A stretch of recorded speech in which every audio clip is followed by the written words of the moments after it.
All right, good evening, everyone. It's 6 o'clock, and we'll call the meeting to order. And let's see. The clerk will read the actions taken in closed session. First, on a 7-0 vote, the board voted to rescind the board's decision to non-renew a tenure-track faculty member's contract and, in lieu, accept the faculty member's resignation. That's number one. On a 7-0 vote, the board voted to approve initiation of termination proceedings of a full-time classified employee. On a 7-0 vote, the board voted to deny appeal of a full-time faculty member. On a 7-0 vote, the board voted to extend benefits for 1 month with no leave granted to a classified manager. On a 7-0 vote, the board voted to approve request for an extended leave without pay with benefits for 3 months to a custodian. And on a 7-0 vote, the board voted to reject the claim filed by William Simpson against the district and refer to the district insurance administration for processing. And that's it. Thank you. Great. Thank you. Would you all rise and join me, please, in the invocation? I'm going to ask that we have a moment of silence to remember the victims of the Boston Marathon bombing and the victims of the Texas fertilizer plant explosion.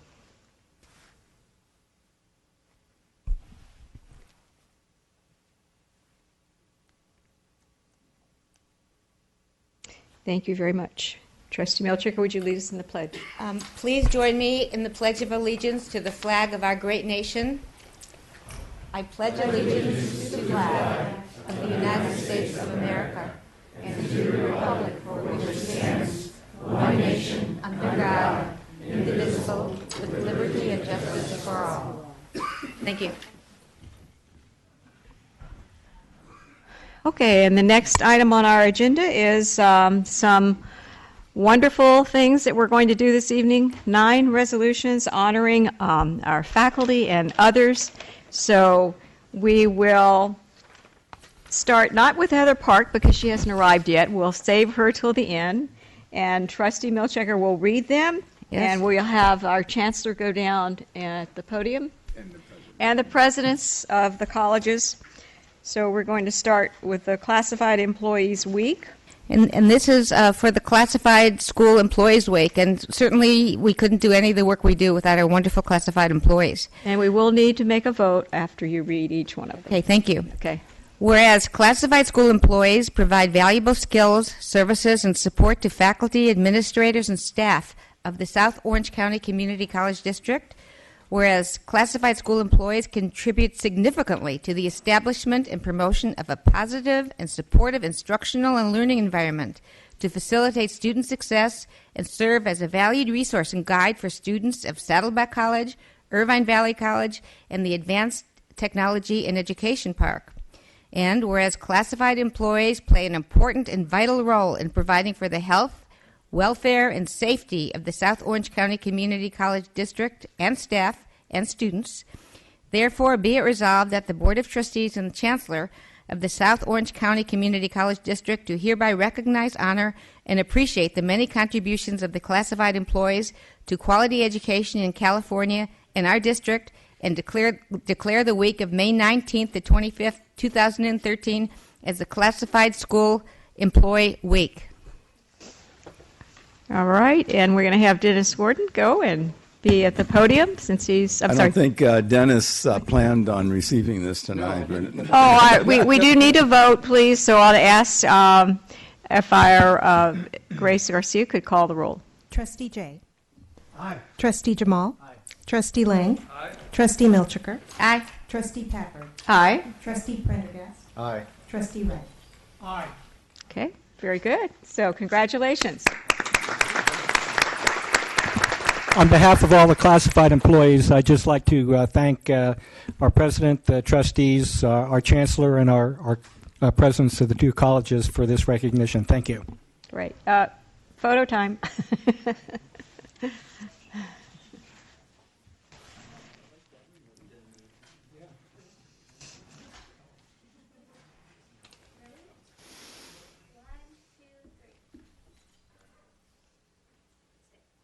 Okay, great. That's Dennis Gordon, who accepted the the resolution, and he was president of the statewide classified senate of the whole state of California. Wonderful. So excellent. Okay, great. Okay. Next, Saddleback College Professor of the Year, And could you come forward, please, if you're here? Dr. Scott Fier. Scott? Scott is There here. we are. He's coming. A little circuitously, but he's coming. Excellent. We could never be the excellent college as we are without our fabulous faculty Absolutely. as well. Okay, whereas Dr. Scott Fier, a chemistry instructor described by his students as an excellent mentor whose labors are dedicated to the success of his students, was named Saddleback College Professor of the Year, and whereas Scott Fier applies to his teaching style the principles he learned while coaching youngsters, teaching a course as a continuing account of how chemistry describes the world around us, engaging his students in a compelling story in an efficient and sequential manner. And whereas Dr. Scott Fier truly roots for his students, posting the names of his office doors of those who earn A's and continuing to help students succeed in their class after they have transferred. Therefore, be it resolved that the Board of Trustees and the Chancellor of the South Orange County Community College District do hereby commend and congratulate Dr. Scott Fier for his outstanding dedication to his students and well-deserved recognition as Saddleback College's Professor of the Year. Okay, we need to have a roll call vote, please. Trustee Jay. Aye. Trustee Jamal. Aye. Trustee Lang. Aye. Trustee Milchiker. Aye. Trustee Padberg. Aye. Trustee Prendergast. Aye. Trustee Wright. All right. And do you have any family to introduce here in the audience? No, I'm afraid I don't. Sorry, but I would just like to that's say fine. thank you for everything, and this has been a wonderful time here. In 1992, Saddleback College hired 2 professors, and I was one of them. Dr. David DeLeo was the other, and last year he was Professor of the Year, and I couldn't help but think, I think that makes me the worst professor hired in 1992. And so this actually makes a much better story. Now we can say that everybody hired in 1992 has been Professor of the Year. So Wonderful. Congratulations to you and congratulations to the hiring committee in Yes. 1992. All right. All right, next. Okay, Saddleback College Associate Professor of the Year. It's Farida Gabdrakhmanova. And it's whereas, and this is the 2013-2014 Associate Professor of the Year. Whereas Farida Gabdrakhmanova, an interior design instructor at Saddleback College since 2011, was named Saddleback College's Associate Professor of the Year. And whereas Farida Gabdrakhmanova humbly shares this recognition with her colleagues who were her teachers while she was a student at Saddleback College. That's wonderful. And with her students who appreciate that she was tough on them when necessary and know that her encouragement contributes to their success. And whereas though much hard work and dedication, Farida Gabdrakhmanova secured grant funding so that the interior design program could offer technical classes, including digital visualization to help students stay current in their current profession.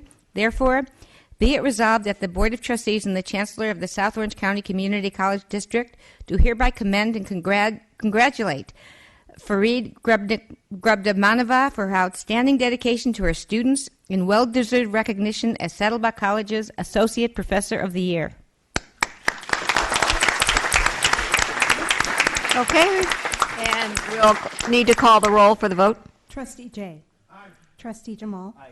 Trustee Lang. Aye. Trustee Milchiker. Aye. Trustee Padberg. Aye. Trustee Prendergast. Aye. Trustee Wright. Aye. I want to say thank you very much for everyone who is supporting me here. I never was thinking about teaching, especially in not my native country, but I started teaching and I'm so excited. I found this very rewarding and motivating and just love it. Thank you very Do you much. have any guests you want to introduce to us? No. Okay, thank you.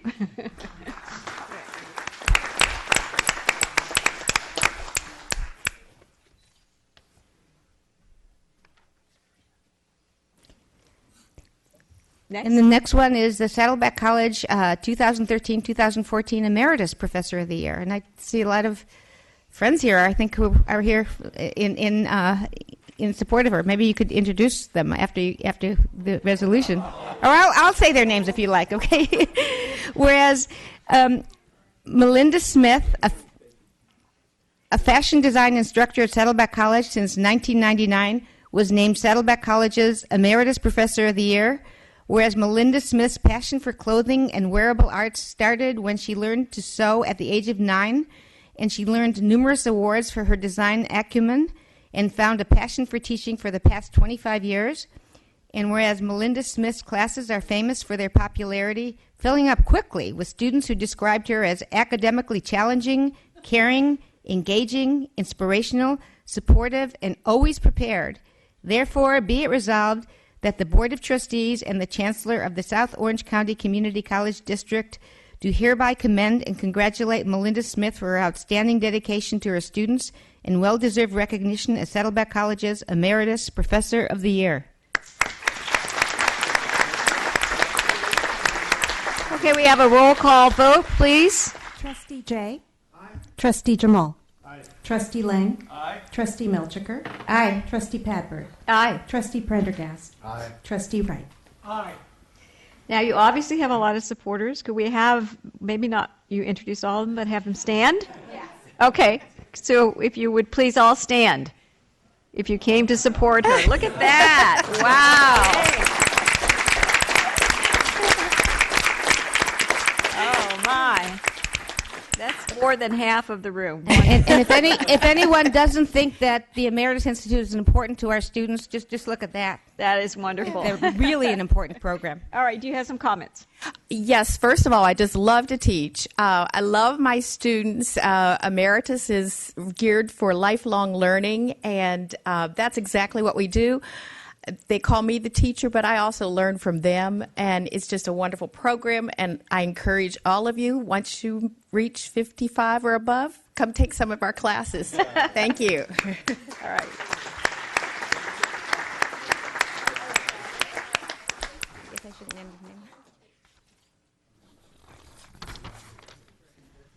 Okay, and next from IVC. Next is the Irvine Valley College Professor of the Year, Diana Hurlbut. Is she here? There you are.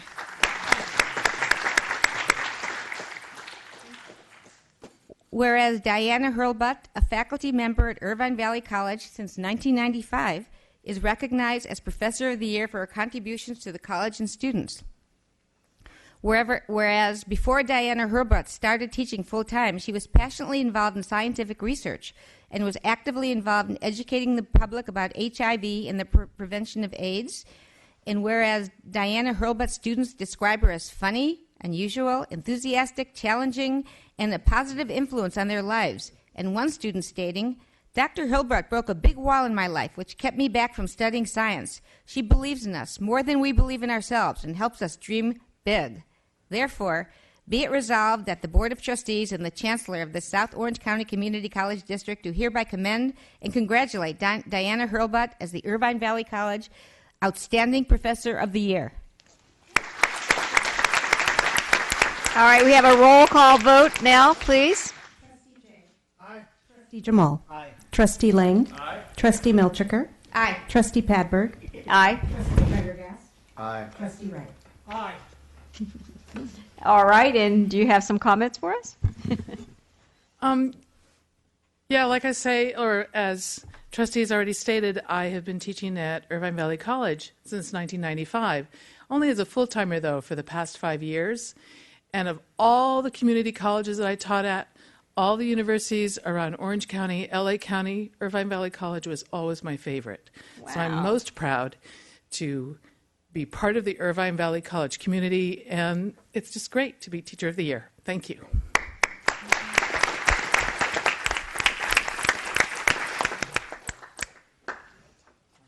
Thank you. Irvine Valley is very special. So Saddleback. And Diana, do you have anyone to introduce or no? No, I do not. All right, thank you. And next, the Associate Professor of the Year, Irvine Valley College. Okay, Mercedes Julian. 2013-2014 Part-Time Professor of the Year. Whereas Mercedes Julian, a member of the Irvine Valley College School of Humanities and Language teaching staff since 1984, is recognized as Part-Time Professor of the Year. Whereas Mercedes Julian is highly respected by her colleagues and brings passion and encouragement to students as she shares her love of the Spanish language. And whereas Mercedes Julian says she has been privileged to experience firsthand the growth and development of not only the South Orange County Community College District, but what we now know and love as Irvine Valley College. Therefore, be it resolved that the Board of Trustees and the Chancellor of the South Orange County Community College District do hereby commend and congratulate Mercedes Julian as the Irvine Valley College Outstanding Part-Time Professor of the Year. Roll call vote, please. Trustee Jay. Aye. Trustee Jamal. Aye. Trustee Lang. Aye. Trustee Milchiker. Aye. Trustee Padberg. Aye. Trustee Prendergast. Aye. Trustee Wright. Aye. All right. Do you have any comments for us? Sure. Okay, great.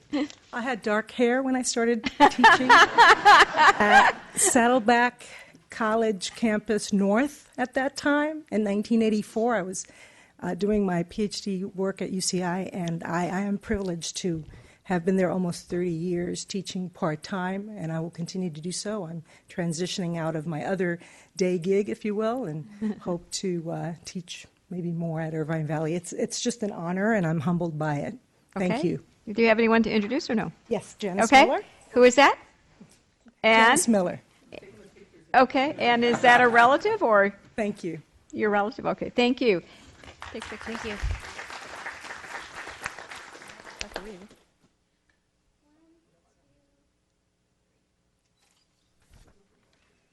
All right. And now we are at Emeritus Professor of the Year at Irvine Valley. Annette Hernandez is the 2013-2014 Irvine Valley College Emeritus Professor of the Year. And I'll just start reading. Whereas Annette Hernandez is a member of the Irvine Valley College's Emeritus Institute for 6 years, and she's recognized as an outstanding Emeritus Professor of the Year for her tremendous contributions to students and art education. And whereas Annette Hernandez is a professional artist who teaches students to explore self-expression to achieve their own style, and she has encouraged them to exhibit and receive awards at venues like the Orange County Fair. And whereas Annette Hernandez is recognized as patient, prepared, inspirational, and stimulating, presenting new beading techniques and patterns every week, be it resolved that the Board of Trustees and the Chancellor of the South Orange County Community College District do hereby commend and congratulate Annette Hernandez as the Irvine Valley College's Outstanding Emeritus Professor of the Year.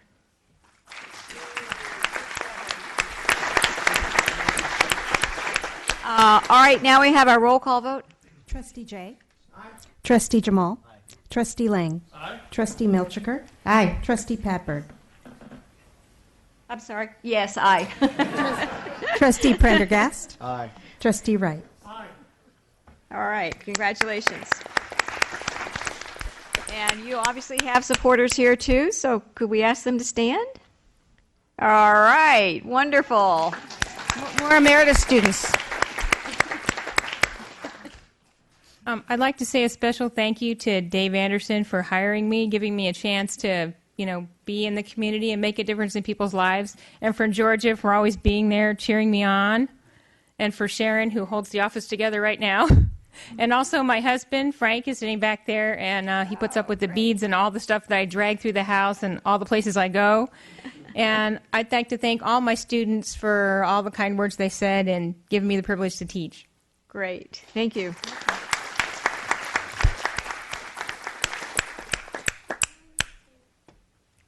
Did you make your jewelry? Beautiful. It's gorgeous.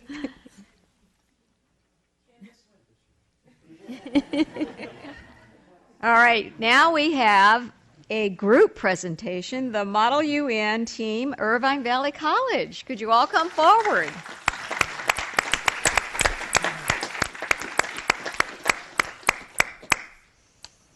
And before we start, could you introduce them all, please? I'm going to say their names. so Oh, that's all right. okay. Well, I'd like to put the name to the face, so if Okay. they could introduce themselves. Go ahead. Okay. Name? I'm Theodore Hunt. I am a political science major at Irvine Valley College. I'm Audrey Meany. I'm a double major political science and broadcast journalism. Eric Hansen, poli-sci major. Hello, everyone. Jabran Samla, political science major with emphasis on international relations. Hi, I'm Summer Gary, political science major and also English major. Hi, everyone. My name's Cale Kramer. I am one of the advisors. Stu Frame is also over there. Great. Okay. Wonderful. This is the 2013 Outstanding Delegation Award. Whereas the 2012-2013 Irvine Valley College Model United Nations team, for a second year in a row, took top honors at the Model United Nations Conference in New York City, completing among 215 colleges and four-year universities, making IVC the most decorated school this year. And whereas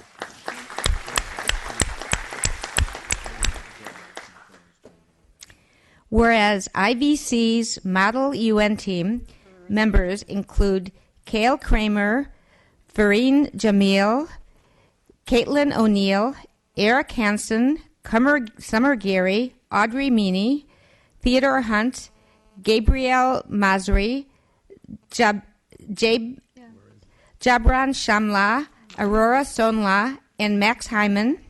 And whereas many individual team members won Outstanding Position Paper awards, and 2 members were chosen for their chair positions by the National Model UN staff from more than 100 competitors. Therefore, be it resolved that the Board of Trustees and the Chancellor of the South Orange County Community College District do hereby commend and congratulate the 2012-2013 Irvine Valley College Model United Nations team and their advisors for the outstanding year and excellent representation of Irvine Valley College and of all of us. Thank you so much. Great. All right, roll call. Have a roll call vote, please. Trustee Jay. Aye. Trustee Jamal. Aye. Trustee Lang. Aye. Trustee Milchiker. Aye. Trustee Padberg. Aye. Trustee Prendergast. Aye. Trustee Wright. Okay, congratulations. All right, did you want to make comments? Go ahead.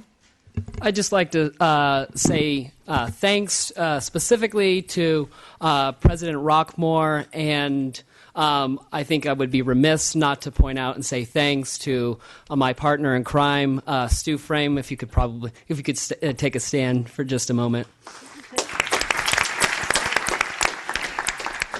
I'd also like to just thank the campus in general. As an anecdote, I've been an advisor at other universities, and the structural support that we have here from associated students with Helen Locke, who graciously deals with all of our traveling arrangements and funding of this program.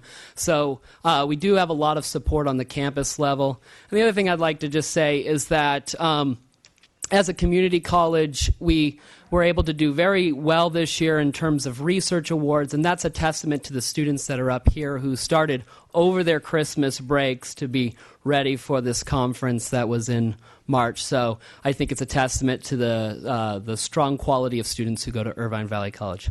Great. And do you have supporters you'd like to have stand in the audience? No. I'm sure you do. Oh, Come on. Okay, go. Sorry. All right, here we go.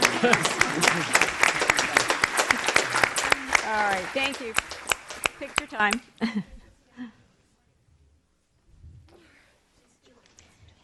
We're going to do Heather's. I'm going to have Glenn receive it, and I'll go down there. Okay. All right, thank you very much. And President Rockmore, if you would just stay down at the podium, please. Our next resolution is for our student trustee, Heather Park, and she's not here. So we're going to ask President Rockmore to receive her award and her resolution. Okay, I'll read it, and President Padberg will be presenting it to President Rockmore for Heather Park, who's been our student trustee all year long and done a great job. Whereas Heather Park served as the elected student member of the South Orange County Community College District Board of Trustees for 2012-2013 academic year. Whereas Heather Park represented more than 42,000 students each semester from Saddleback College, Irvine Valley College, and the Advanced Technology and Education Park, while balancing coursework in sociology, volunteering at local soup kitchens, tutoring, and teaching piano and swimming to children. And whereas Heather Park provided a conduit for all students, meeting regularly with the Board of Trustees, the Chancellor, the college presidents, and Saddleback College and Irvine Valley College student government, ensuring that the student voice be considered and recognized as an integral part of governance. Therefore, be it resolved that the Board of Trustees and the Chancellor of the South Orange County Community College District do hereby commend and congratulate Heather Park for outstanding service as student trustee for the 2012-2013 academic year. Okay, if we could have our roll call vote, please. Trustee Jay. Aye. Trustee Jamal. Aye. Trustee Lang. Aye. Trustee Milchiker. Aye. Trustee Padberg. Aye. Trustee Prendergast. Aye. Trustee Wright. Aye. All right, very good. And we don't, either one of us look like Heather, but President Rockmore is going to receive the resolution. We also have, Heather. Heather, I just read your resolution, and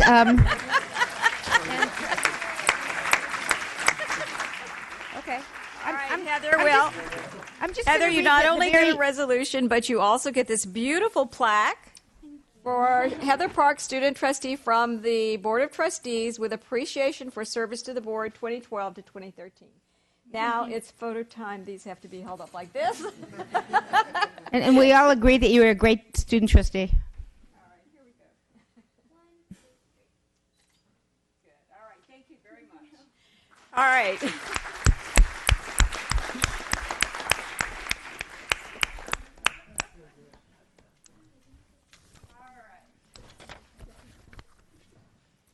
So, all right. So, I think Heather was surprised that we got out of our closed session early. Bye, Emeritus friends. Thank you so much for coming. Everyone, thank you for coming. Yes. What? You don't want to stay? All right. On our agenda, we are now at public comments, and we have several people wishing to make public comments. And the first is Paula Jacobs. If you could come to the mic. You have 2 minutes to speak, so please. Thank you. Oh, all right. We just wait till everyone vacates because we have quite a crowd here. Great to see such a turnout.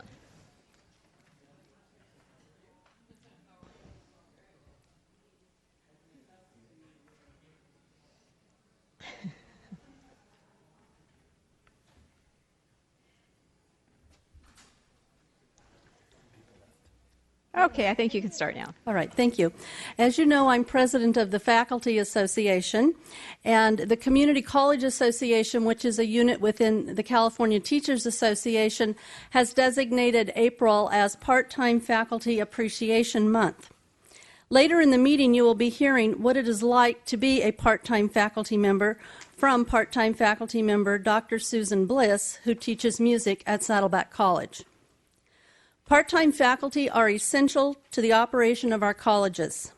We need to attract and retain the best qualified part-time faculty we can find, and in order to do that, we need to offer competitive salaries, benefits, and working conditions. We can do better than we're currently doing. Thank you. All right. Thank you. Oh, I got it. And the next speaker is Jason Vespia.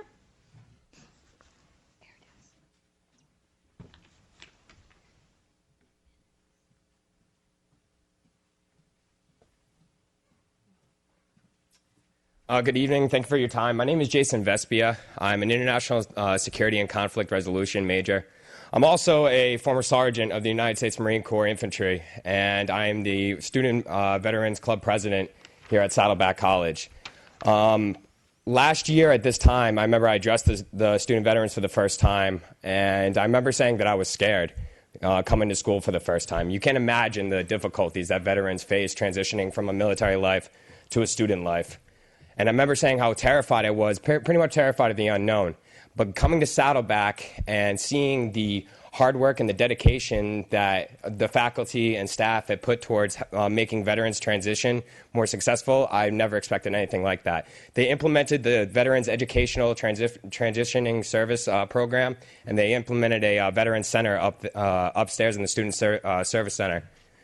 And I am just so proud and so thankful for the hard work that everybody here and everybody in this room and everybody that works here has put towards, our transferring and our services. But one thing that I do ask of you is to please, when it comes down to things that reflect upon us permanently, when it comes down to decisions that permanently reflect our standard of living and student veterans affairs here on campus at Saddleback or any other college amongst the state and the country, that people take into consideration what the student veterans themselves have to say. And really, I want my opinion and the student veterans' opinion to matter when it comes to decisions that pertain to our life and our transitioning. With that being said, I want to thank you again for everything that you guys have done for us, and thank you for your time. Great. Thanks so much. Appreciate that.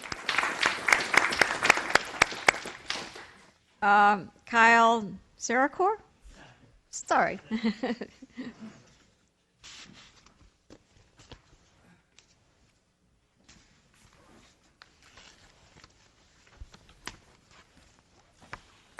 Good evening. Thank you for the time. My name is Kyle Saracor, and I'm Saddleback's Associate Student Government Senator of Veterans. First, all the student veterans at Saddleback are extremely grateful for the tireless work Saddleback has put forward for the student veterans on and off campus.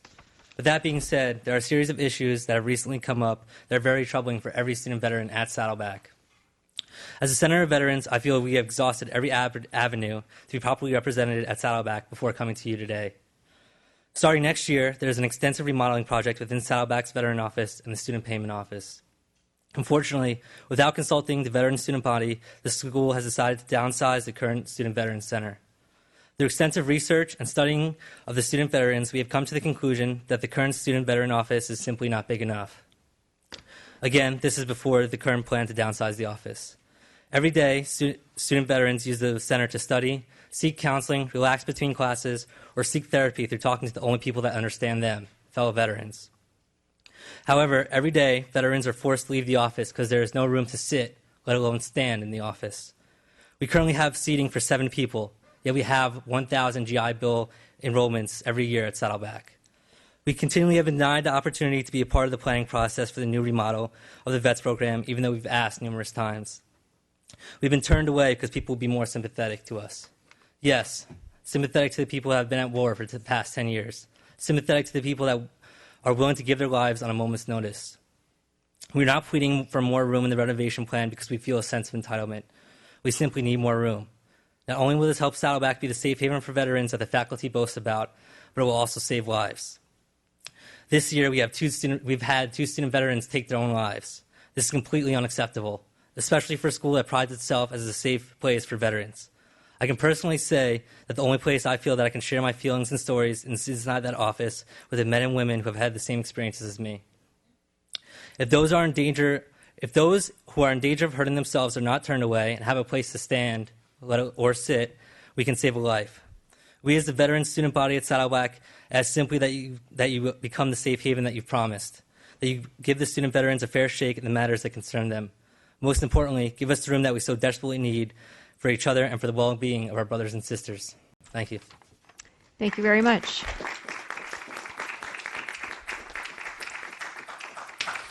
We appreciate you bringing that to our attention. All right, we are now at the board reports. So I'm going to start with Trustee Bill J.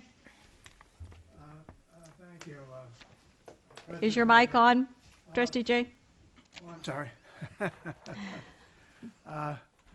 Several of us on the board went to the foundation meeting about a week and a half ago.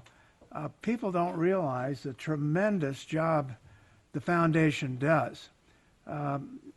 Literally have raised millions of dollars for various projects around in the district and particularly at Saddleback. What was very interesting the other night was after God knows how many state championships, national champions, it's 3 national championships in football, which are unheard of at Saddleback, why the foundation announced, and this had been stated before, that they were going to sponsor the building of a stadium here at Saddleback. And it's a big undertaking, and certainly I can't think of another college in the nation that's had 3 national championships and haven't had a stadium, literally. So we want to thank the foundation for all their work, and it is a tremendous amount of work raising money, and the foundation will look forward to, as well as the college and the whole district, to the final construction of a foundation-sponsored stadium at Saddleback College. Thank you. All right, thank you very much. Trustee Tim Jamal. Thank you, Madam President. I had an opportunity to, I guess, be interviewed by the faculty. Is your mic on? Oh, it is. Okay, just move it a little closer to your mouth. I had an opportunity to be interviewed by the Faculty Association, I think a few weeks ago, right after the last meeting. I appreciated the chance to talk to them. I only wish when they printed the interview they didn't print every comma, every word that I said verbally, but I appreciated the chance to talk to them. I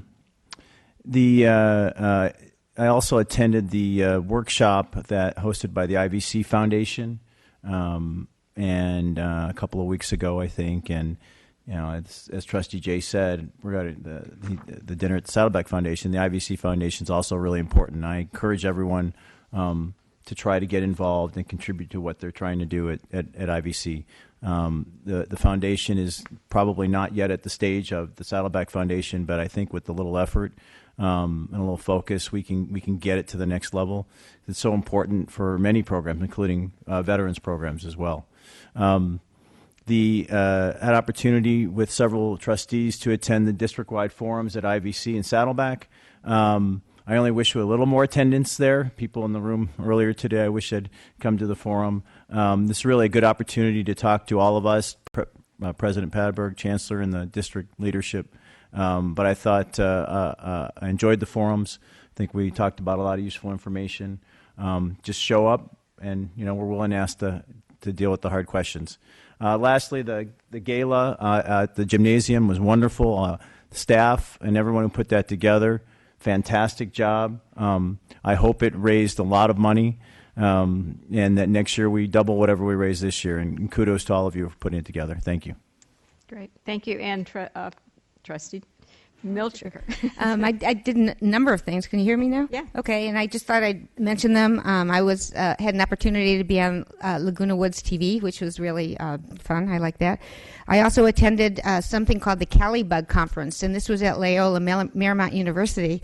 And it was really a nice day, and it was actually sponsored by Blackboard. And several of our professors at Saddleback College actually put on some of the forums that they had there, and it was free. It was an all-day conference, and it was free. You only had to pay $10 for parking, so it was a pretty good deal for all of us to attend. And they actually, I saw how much work it is to actually be an online professor. I knew it was, but you could see how some of the performances were actually demonstrations of really good online classes. And you could see how much work and how much effort is put into a really good online class and how the teachers work incredibly hard to put them on. I attended the IVC British farce, at IVC, the British farce called Noises Off. That was really fun. And then I attended at Saddleback College Legally Blonde that was directed by Scott Farthing. That was just incredible. It was so good, and it was sold out for the whole performance. And I attended something called A Happening Unhappening at Saddleback College. That was a kind of a multimedia performance with the art professors and the music professors, Joey Sellers, the jazz professor, and I don't exactly know how to describe it, so I won't even start, okay? I attended at UCI with a Spanish professor, the Department of Spanish and Portuguese, a symposium about literature that's being put out in Mexico. And at UCI, the ADL Celebramos, which is a Celebramos of Sephardic culture in Mexico. That was really fascinating and just been a very interesting and intellectual month for me. And I'm glad to see that my fellow trustee TJ is now online also. He doesn't get his agenda anymore. He doesn't get the book anymore. So I've been doing that for a long time, and now he started too, so I welcome him. Thank you. All right. Thank you very much, Trustee Prendergast.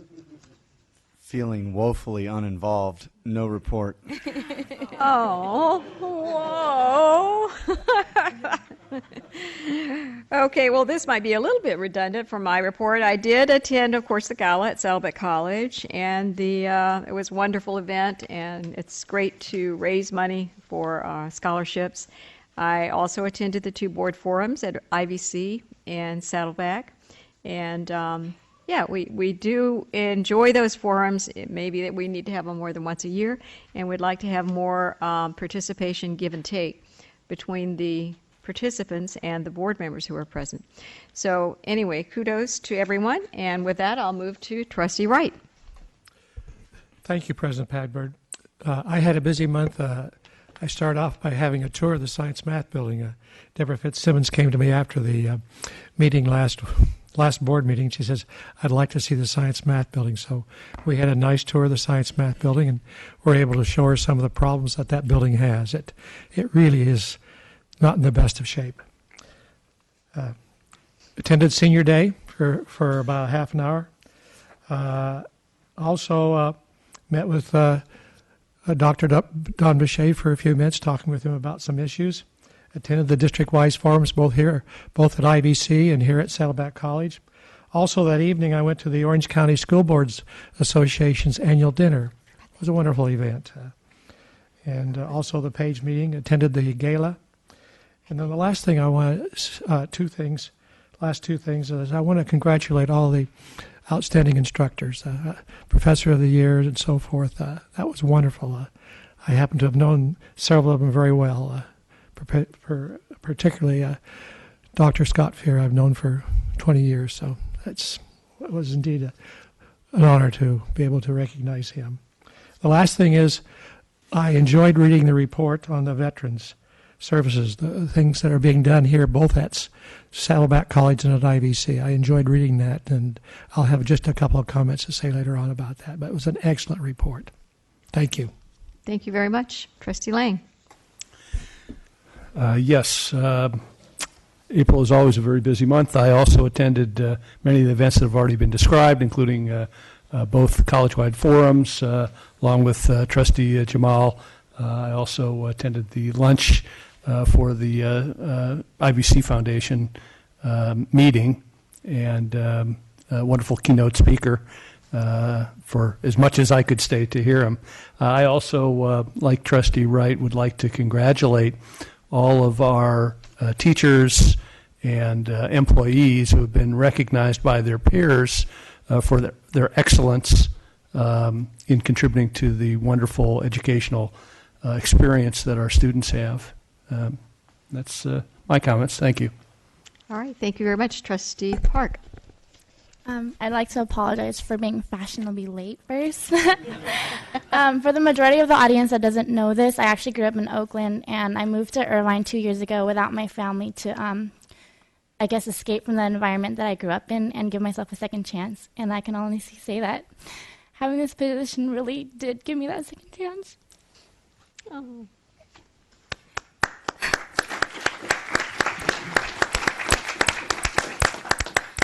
I wanted to thank Helen Locke for even telling me about the position being open, because it was honestly one of the most amazing experiences I've ever had. And regardless of the amount of times that the meetings ran till 10 p.m. and the amount of times that the meetings happened to fall conveniently on the same week as midterms and finals, which was every time. I'm truly going to miss having this position and sitting up here and seeing all of the activities that the students are going through and being a part of this environment in general. So thank you. Thank you. Wonderful. All right, we are now at the Chancellor's report. Two quick items. The first is continuing our discussions with the board on the recommendations of the Student Success Task Force. Tonight we're going to hear discussion of recommendation number 6, professional development. In addition to that, I want to add my congratulations to the professors of the year, both Saddleback College and Irvine Valley College, and to Heather Park for her service this year. Okay, great. Thank you. Our two college presidents' reports. We'll start with IVC, President Rockmore. Okay. I just wanted to say, Heather, you will be missed, and you've made a lot of very good decisions, and I wish you the best luck. A couple of things. Also congratulating all of our fantastic professors. They do the real work of this district in both colleges. Would like to mention that every year there's a selection for Phi Theta Kappa, which is the International Honor Society, and we have yet another student that has been selected as All California Academic Team. Sharon Xiao is the 2013 selection for Irvine Valley College. We're very proud about that. If you're free, Saturday, May 4th, we have our jazz picnic that'll be out at the Live Oak Terraces, begins at 2 o'clock, and it is a fundraiser that is not necessary to participate in that to be there, but you will have that opportunity if you wish to do that. The music is always incredible. And then finally, the IVC Bees Garden. I think maybe not everyone has seen that, but some of you have got a chance to tour that when the life sciences groundbreaking took place. But this is a outdoor teaching site for our biology program, and it has now been recognized as a National Wildlife Federation site, and it's a habitat site due to the amount of flora and fauna that's native to the area that has chosen to live there. And so it has been recognized for that. And, of course, the outcome of that is it provides a much better learning environment for students to be a part of that. So that's it. Thank you very much. Yeah. And President Burnett, Saddleback College. Thank you. Congratulations from Saddleback College to all the professors of the year. We're going to miss you, student trustee Heather Park. Thank you very much for your wonderful service, and good luck to you. I wanted to acknowledge, I think they're both here. One of them is Dean Terrence Nelson and Daryl Cox from IVC for the fantastic job they did on the report on veterans. Thank you, Trustee Wright, for bringing that forward. I really think they did a fantastic job and is very comprehensive and provide an update not only for this board but for all of our college community. So I wanted to thank them while they're here right now. Thank you all who attended the Saddleback College Foundation. It was a success. It's wonderful to see things that every year get better and better and better and better, and this certainly topped all the years, and it was very exciting. In fact, there was a little theme, and you kind of got a hint of it from Trustee Jay, who started out, and that is that we had some special guests. First, we were able to announce our alum of the year, who was Richard Crawford, who now currently plays for the Washington Redskins. And actually was known for a big play he did at the last game of the year and put Washington into the playoffs. But we did have a special visitor via video, and that was a gentleman that you may all have heard of. He's an NFL and sports newscaster legend, Howie Long. Gave a personal televised welcome and congratulations to our Saddleback College and the foundation. What's exciting about that as well is, if you have not read, we just sent out today I believe was the press release that just went out, that the NFL just had their NFL draft. And for the first time, in one of the only community colleges ever in the history, Saddleback College had two top picks in the NFL draft. One, no surprise, was Howie Long's son, Kyle Long, who was drafted number 20 overall. He originally, from Saddleback, went on to the University of Oregon, and then was drafted as the 20th pick. The second person was Menelik Watson. They both, by the way, were both offensive linemen, interesting enough. Menelik was drafted number 42, and he, after Saddleback, went to Florida State University and then went on and now is prominent in the NFL. So that does underscore, once again, the fantastic work that our athletics faculty and coaches and staff and all of us do here at Saddleback, and we're very proud of them. Once again, not just on the field, but off the field. With that said, it's the time of year for events, and I know you all have lots to do, but our scholarship ceremony comes up on May 17th. Wanted to remind you, Friday the 17th. Then we have a big day called Commencement coming up on May 21st. We're very excited that our commencement speaker this year will be Dr. Michael Drake, who's, as you may know, is the Chancellor of UCI. So we're very thrilled about that. And then, of course, a very fun annual event is our KSBR Birthday Bash, which is on May 26th. Thank you. All right, thank you very much. And we are now at the board request for reports. Do I have any board members wanting to request reports, and have you submitted your written paperwork? Okay. Seeing none, we will move on to our 4.0 discussion item, Saddleback College and Irvine Valley College Student Success Task Force Recommendation 6. And who are we going to have present this? Okay.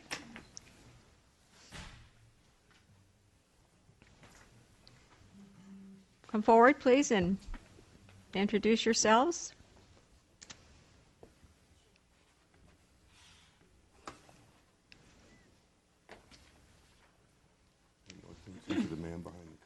No, pay no attention to the man behind the curtain. I'm Kathy Schmeidler, president of the Academic Senate at IVC, and I'm pleased to introduce to you Kevin O'Connor, Dean of... What are you, Dean of? Liberal Arts. Oh, Dean of Liberal Arts. I'm glad to see that your title has become more compressed. Thank you. At Saddleback College. And as long as it doesn't get any more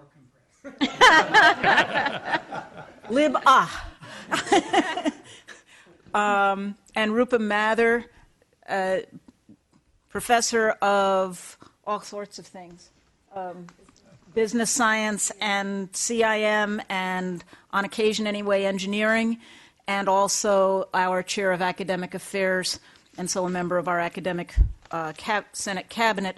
And they'll be talking to you about the Student Success Task Force Recommendation 6.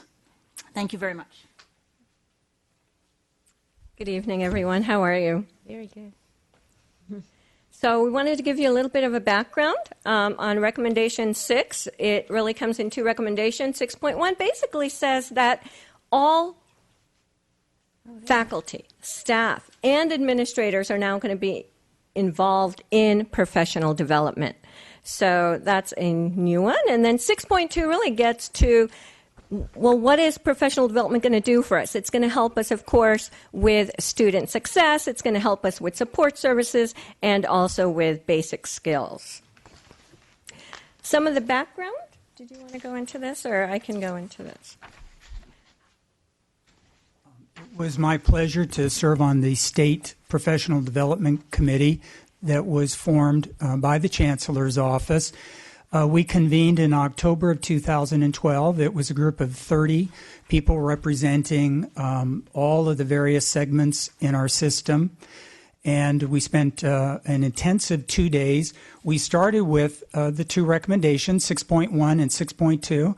We were encouraged by the Chancellor's office to think outside the box, and I think we did. Our deliberations continued throughout the fall and spring semester. We concluded in March of this year, and we came up with, I think, 8 core recommendations. They have gone. They went last month, March, to the State Chancellor's Office, to Bryce Harris. They were presented at Consultation Council for first reading and discussion. They're returning this month, and toward the end of the presentation, I'll talk to you about the next proposed or probable steps for implementation.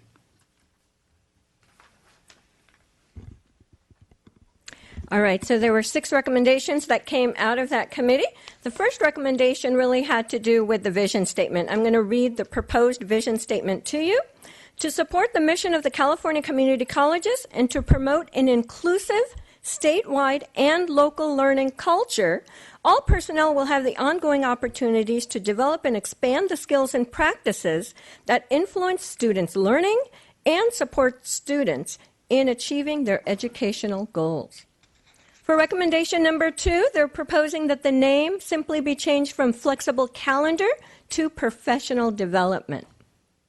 For recommendation number 3, they're proposing 5 minimum days of professional development activities. Of course, here in the district, we currently have 9 days, so we meet that. And more than the 9 days, of course, faculty and administrators and staff also attend conferences, and we also have other days in between in the semester as well, which we'll go over in just a few minutes. The next 3 recommendations, number 4, of course, was to include all employees, so not just faculty, but also staff and administrators. Number 5 was to really develop a professional development fund. And what they're proposing right now is they're looking at half of 1% of the CCC system budget. That is a proposal. Out of that half of 1%, they're looking at 90% to go towards professional development and 10% for the Chancellor's office to oversee some of the information, which I'll talk about in just a minute. There will be a professional development advisory committee as well.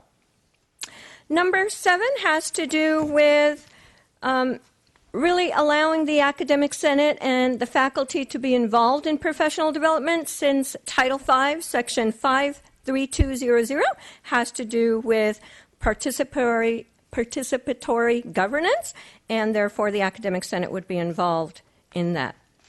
Recommendation number 8, they're really looking for the Chancellor's office to help coordinate some of the activities. Some examples of that might be a best practices resource for professional development. It might be purchases such as collegebuys.org for all the community colleges in the state. And they could have like a news and calendar site where they post wonderful upcoming conferences for people to attend.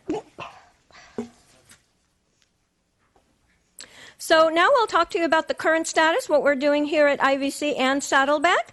One of the things that we did this year was we held joint student success summits. So Saddleback had a fall 2012 student success summit on October 19th, very well attended. We had wonderful speakers, including Barbara Lewowski and Cynthia Rico.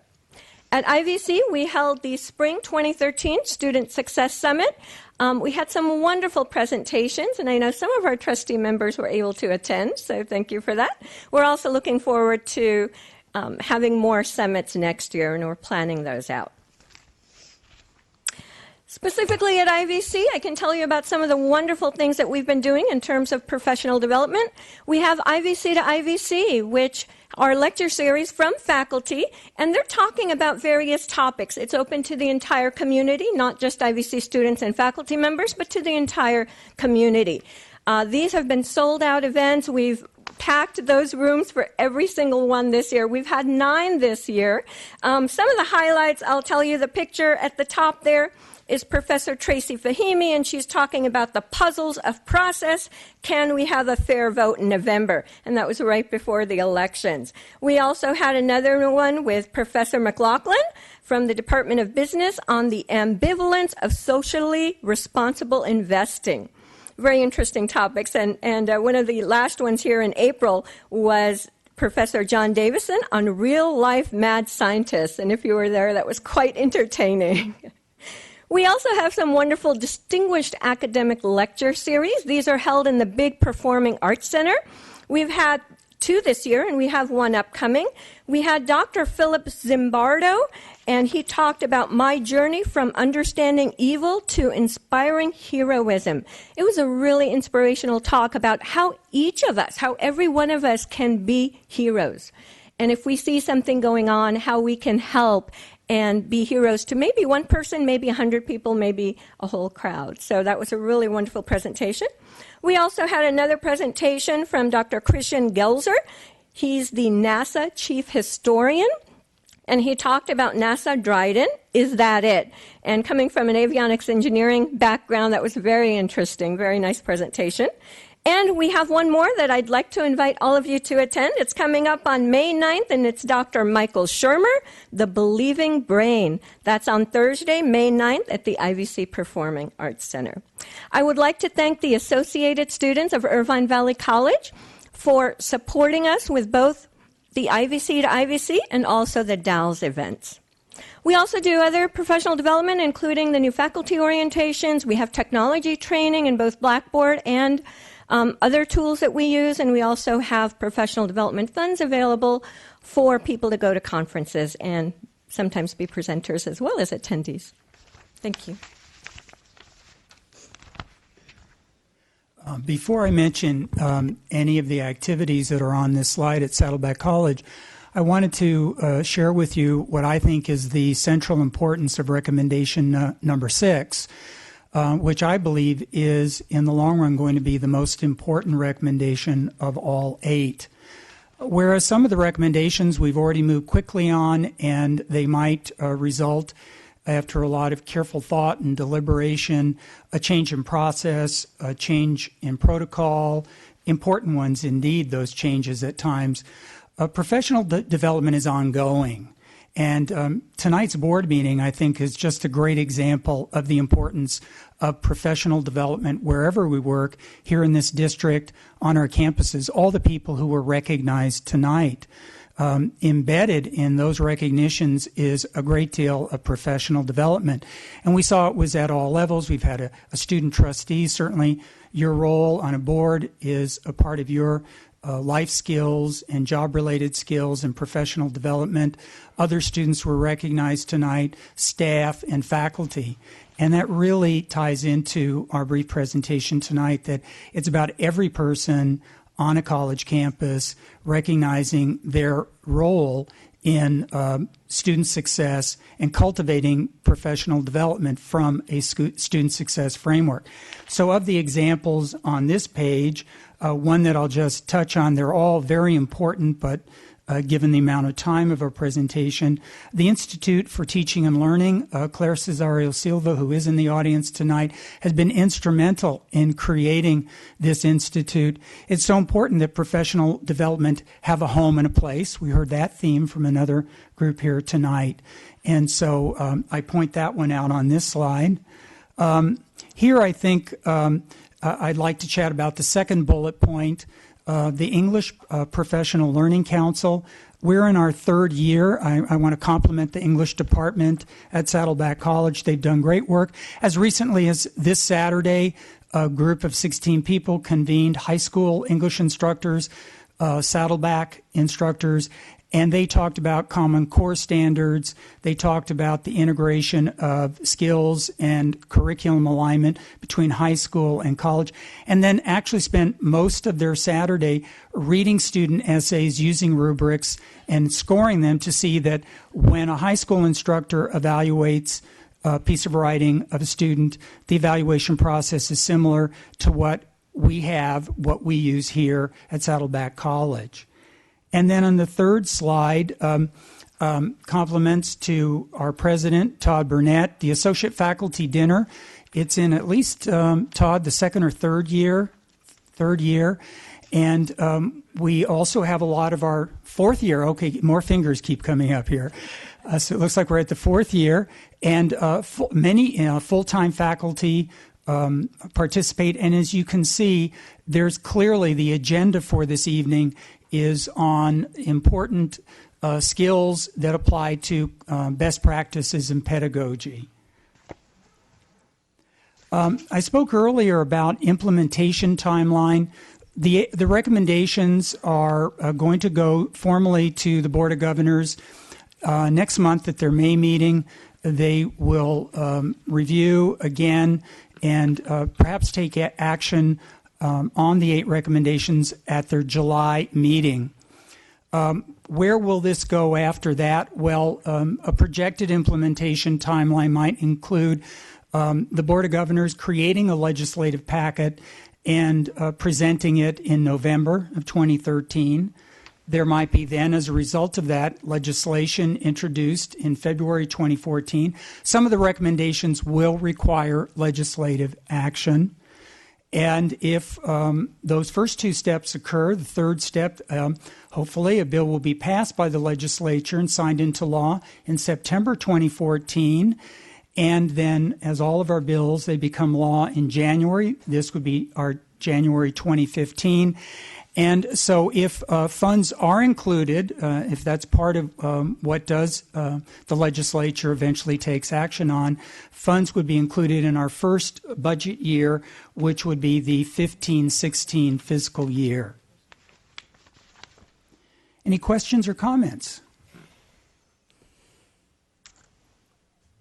Okay, I don't see anyone wanting to. I guess you covered it very well, but it's very fascinating and great, very great presentation. Thank you both very much. All right. We are at this point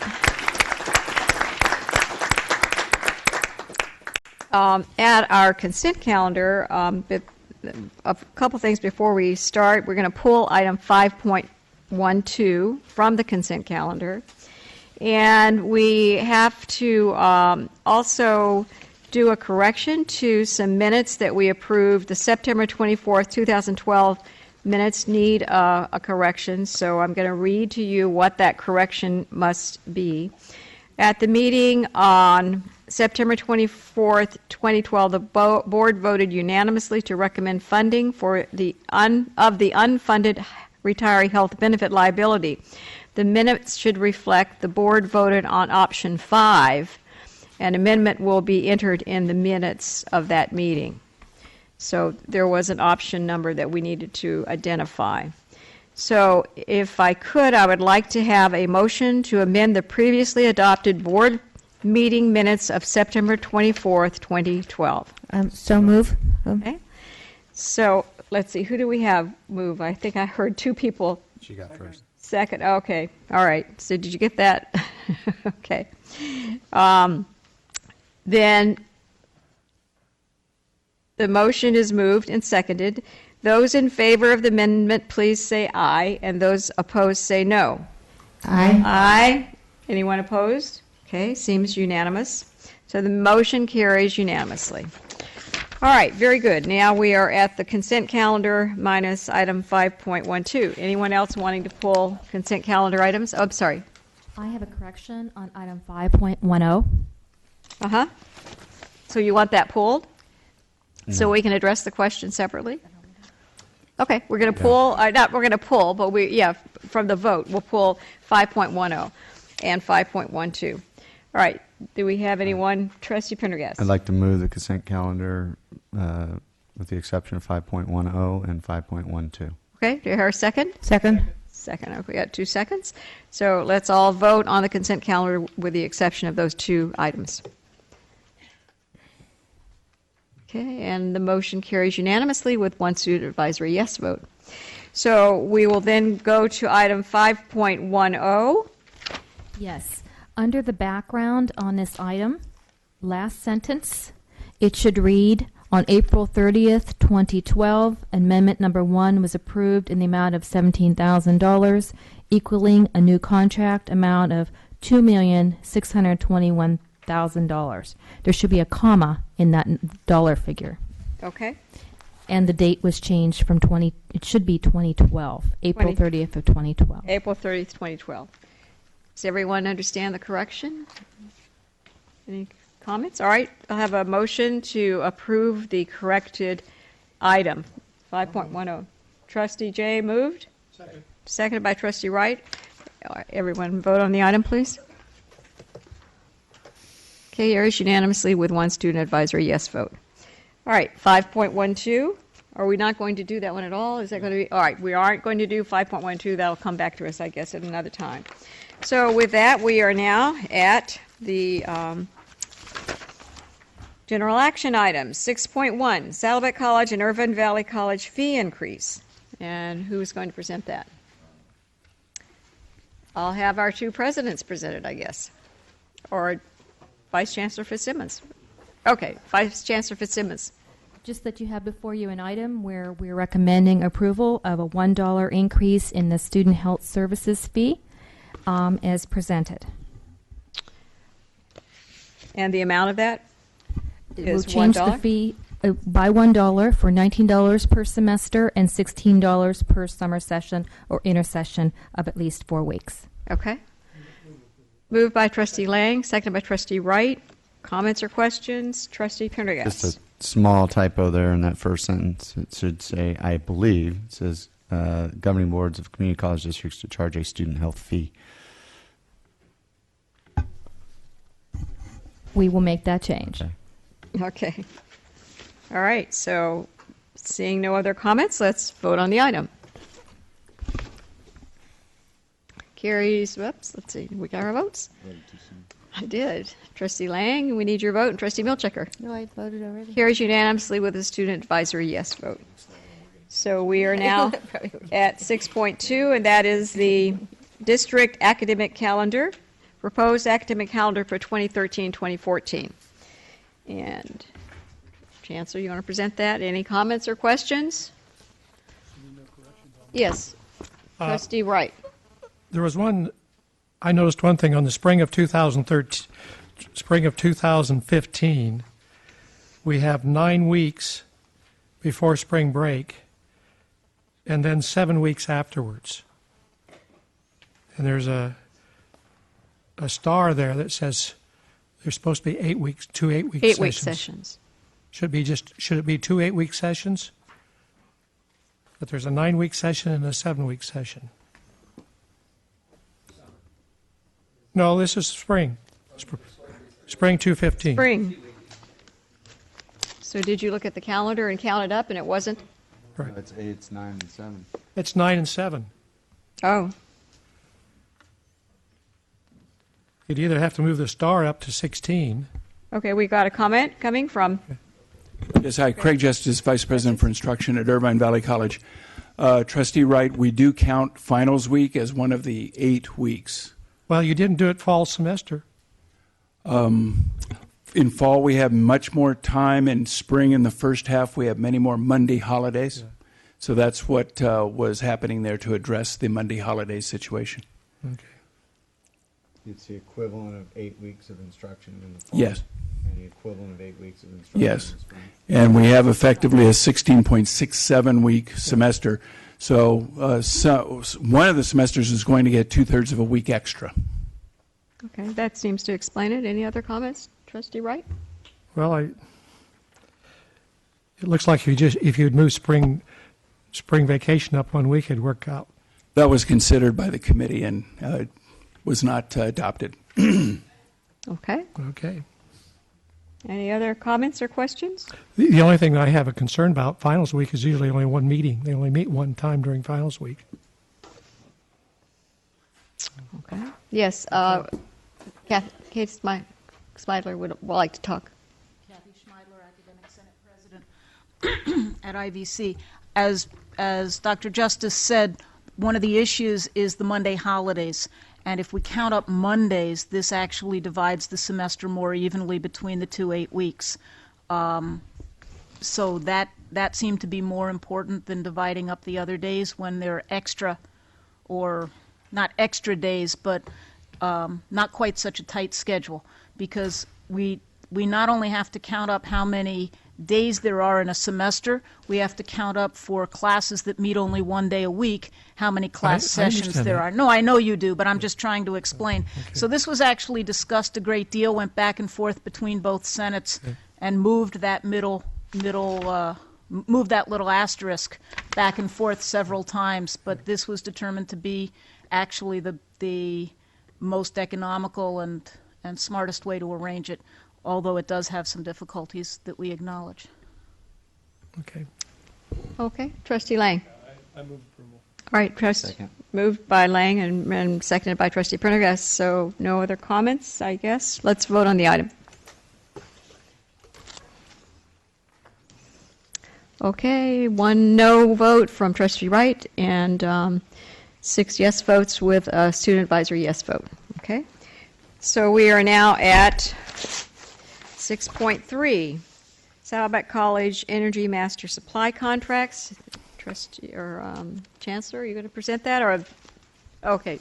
You have before you two master agreements from the North American Energy Standards Board, one with BP Energy, which is in Exhibit A, and the other with Constellation New Energy in Exhibit 2 for a term of 5 years with an estimated annual cost of $600,000 for a 5-year total contract amount of $3 million commencing on July 1st. We're recommending for board approval.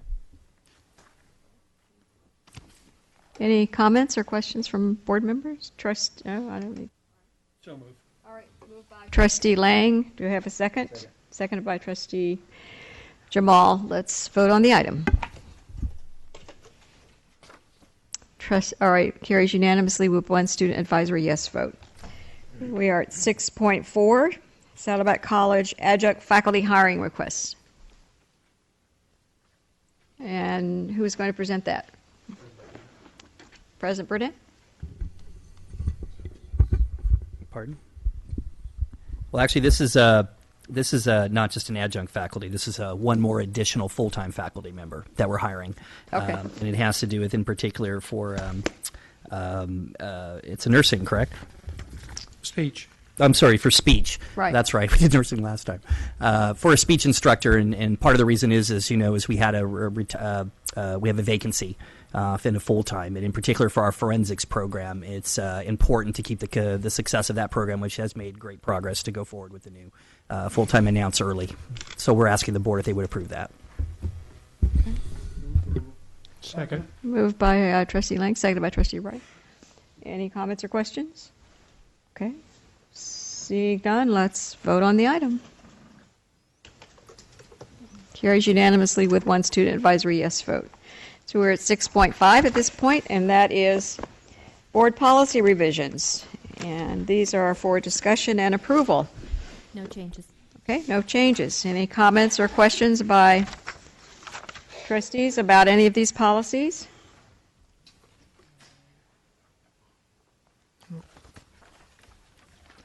Move approval. Moved by Trustee Jamal. Second. Seconded by Trustee Prendergast. Seeing no comments, did you want to comment? No. All right, let's vote on the item. Carries unanimously with a student advisory yes vote. So we're at 6.6. That's board policy revisions, and these are for review and study. There's several policies here. Does anyone have a question about those, or could I have a motion to accept for review and study? Move to accept for review and study. Moved by Trustee Lang, seconded by Trustee Wright.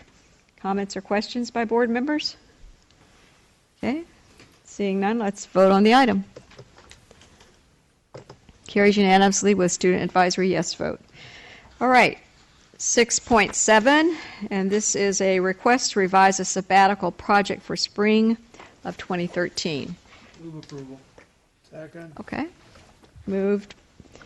All right. This is for Saddleback College, or? Correct. Yes. Yes. Okay. And President Burnett, do you want to present this item? I could. I co-chair the committee. On this one, Professor Kobos has actually already approved for a sabbatical project, and the outcome is supposed to be a book. She's asking for modification of the outcome to be a website, which actually would be much more functional and helpful to the students. Okay. Very good. So do we have a motion for this item? Moved. Okay. Any comments? Okay. Let's vote on the item. Carries unanimously with a student advisory yes vote. So we're at 6.8, and this is a resolution 13-13 concerning a classified employee layoff. And are you going to present that, Vice Chancellor? On this one, the grant is ending, so this is a recommendation for layoff of the position. Okay. Looks like this is a roll call? Yeah. Okay. All right, so do I have a motion? I still need a motion in a second. Bill J, a motion. We haven't Bill had a J? second. All right. Anyone want a second? Trustee J? Trustee Lang seconded it? All right, so roll call, please. I do I'm have a sorry, question first. Just to clarify, you're saying that the grant has not been reapproved yet. You're recommending the termination, but if the grant were to get approved, the position would be reinstated If the funding continued, it would. automatically, or would that be a further action later? It would be, you'd have to bring it back for approval Yeah. again. Yeah. Okay, so you want to call the roll? I don't see anyone else with a question. Go ahead. Trustee Jay. Aye. Trustee Jamal. Aye. Trustee Lang. Trustee Milchiker. Trustee Padberg. Aye. Trustee Prendergast. Aye. Trustee Wright. Aye. Student Trustee Park. All right, carries unanimously. We are now at 6.9, and that's academic personnel actions. No changes. No changes. Moved by Trustee Lang. Second. Seconded by Trustee Jay. Okay. Seeing no comments or questions, let's vote on the item. Carries unanimously with the student advisory yes vote. We are now at 6.10, and that's classified personnel action. And do we have any changes? No changes. No changes. Do I have a motion? Move approval. Moved by Trustee Jamal. Second by Trustee Milchiker. No comments or questions? Oh, I'm sorry, Trustee Wright. There's one position here. It's item A. It's on page 2 of 16. There's Magdalena Avalos is a special project. Who's she working for? Is that student services or business science or what? Oh, that's 3. A3. It's 4. Special project coordinator. A3, correct. What is the name again? Avalos. Avalon, first one. Is it instruction or student services or business services? Community education. Okay. Community ed? Okay. Yeah, it would help if they put that If down. they put that in, yes, sure. If there's enough room. I know it's a busy item. Okay, any comments or questions beyond that? Okay, seeing no others, let's vote on the item. Carries unanimously with the student advisory yes vote. All right, very good. We are now at 7.1, which is an information item. Okay, and this is about the Professors of the Year. Any comments or questions? No? Okay. Seeing none, let's go to 7.2, and that's, oh, I'm sorry, speaker? Did you have a comment somewhere? Well, there's going to be On what, 7.1 or 7.2? 2. 7.2, we have a speaker. Okay, come forward, please, and introduce yourself.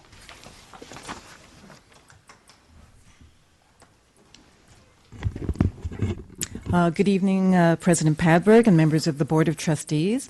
I'm Dr. Susan Bliss, and I'm in my 20th year as a member of the district's part-time faculty. As an elected representative of that group, I appreciate the opportunity to address the board concerning conditions that negatively impact the ability of the part-time faculty to serve our students.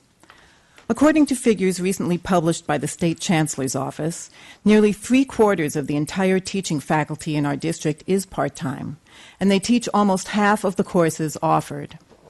Part-time instructors are required to have the same academic qualifications as their full-time colleagues. They teach sections of the same courses as full-time faculty, and often have more classroom experience than full-time instructors. However, they're paid from a much lower pay schedule than are their full-time colleagues. Part-time professors receive less than half of what a full-time instructor is paid for the same work. In contrast, other community college districts in the state have abandoned the two-tier pay system.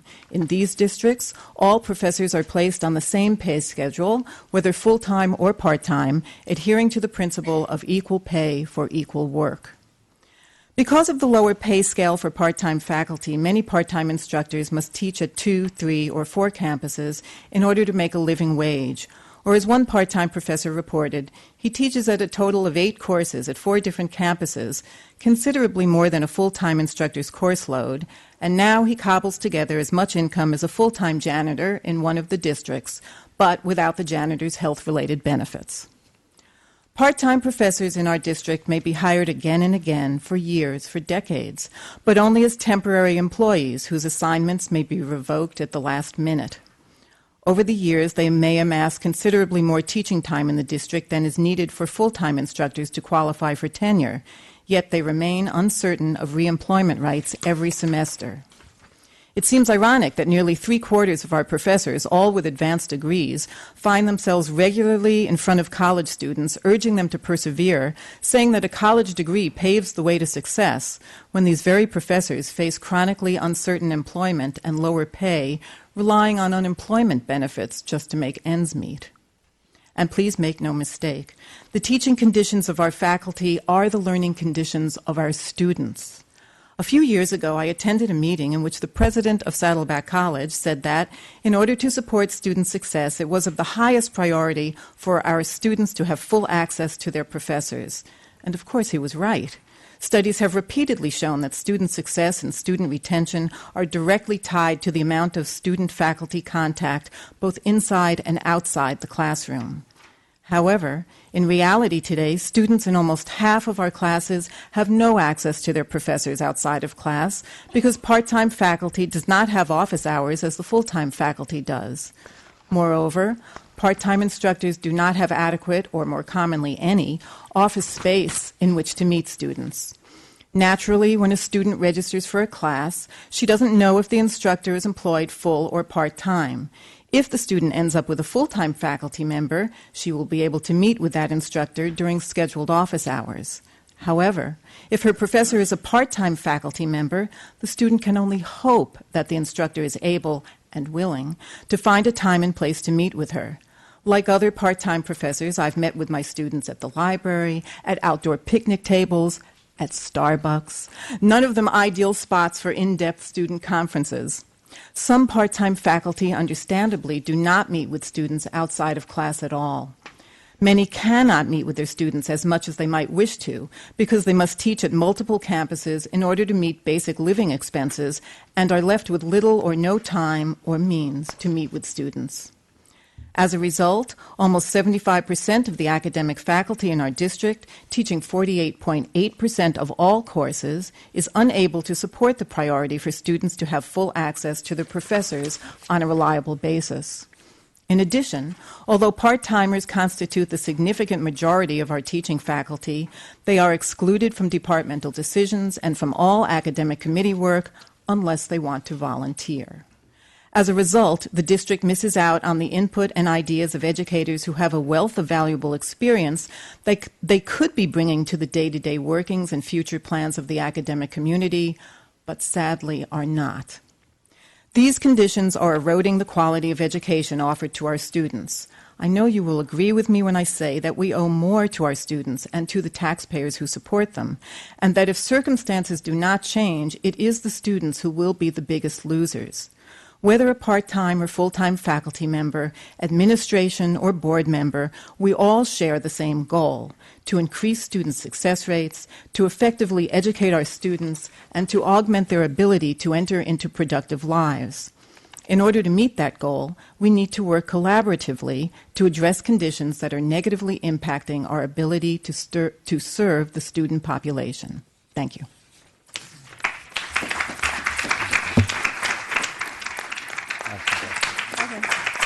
Trustee, we have some questions from Trustee Prendergast. Yeah, I just want to get some clarification here, still somewhat being a rookie. It's my understanding that the part-time faculty position situation has been around for a long time. So I have a little bit of concern of saying that its continuance will erode the educational quality that's been existing for all this time. So I'm not saying that there isn't a plight there, but I don't know if I buy that argument, to be honest. So let me just go on with this other point, though. You also mentioned that there are other districts that are going to the equal pay for equal work concept, which seems to make sense. I'd like to see the numbers. I'd like to see what those districts are. Mm-hmm. Maybe we can get that list to the chancellor or the vice chancellors, because in the same presentation, you mentioned that there's a person out there working for 4 different schools and making less money than classified staff. So those districts aren't doing it.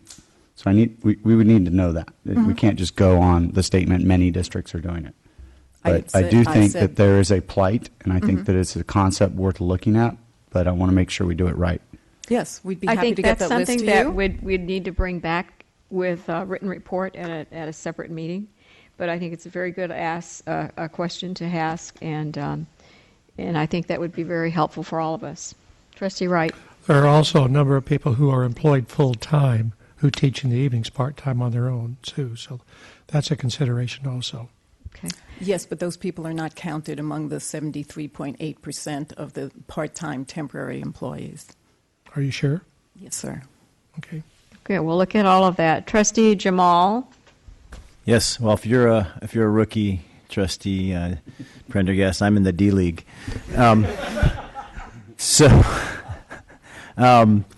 I just had a quick question. You said the 73.8% are, well, academic employees in our district are part-time. How does that compare to the other 71 districts? I couldn't answer that, but I think that's something that might come back back at a separate report. But well, I think there's those some are all- data in here, and absolutely, and it's not very good all questions. backed up. Yeah. Yeah, sure, very good. I'm sure it's backed questions. up, but it's not presented. I'm sorry, we don't normally recognize from the public comments at this point, so it's from our constituent or our groups in the front and the speaker. Submit a card. She did not submit a card, I don't believe. Well, it's a little late for it. That's not. It's off the eye. I'm sorry. Okay, Paula Jacobs. Perhaps if you could give us a list of questions that we could clarify for you, we can bring that back at another time. We'd be happy to do that. I'm sure we can do that. I'm sure. And Cosgrove, did you have a comment? Yeah, we did a part-time survey, which about 65% of our part-time faculty responded, which is a pretty high percentage. I shared that with the president of the college, and one of the things that came out of it was the part-time dinner. But that's far short of having an office or even having a filing cabinet to leave things, right. Having a key to get into a classroom or into an area where you need to duplicate material. Right. So we have some very serious issues that will impact and have been impacting, I think, student success. Sure. All right. Very good. Sounds like it's worth exploring, and we will certainly do that. So any other comments? I see none, but thank you very much for bringing this to our attention, and we will submit more comments and questions for you, okay? Okay. All right, we are at 7.3, and this is Saddleback College and Irvine Valley College Board Report on the Veteran Services, and I believe Trustee Wright has some comments. Again, I wanted to thank Terrence Nelson and Darrell Cox and Ezekiel Hall for their work. It's a very good report. I enjoyed reading it. And I also enjoyed the public comments from the two veterans at Saddleback College that we had this evening. The one thing that I would like to comment on towards the end, you're recommending that we request that the same efforts that are made be made for student veterans that we do for our athletes. And I certainly endorse that. We need to do that. What was that? Same effort that we... Well, in other words, what we do for the student athletes is we use the Inform system.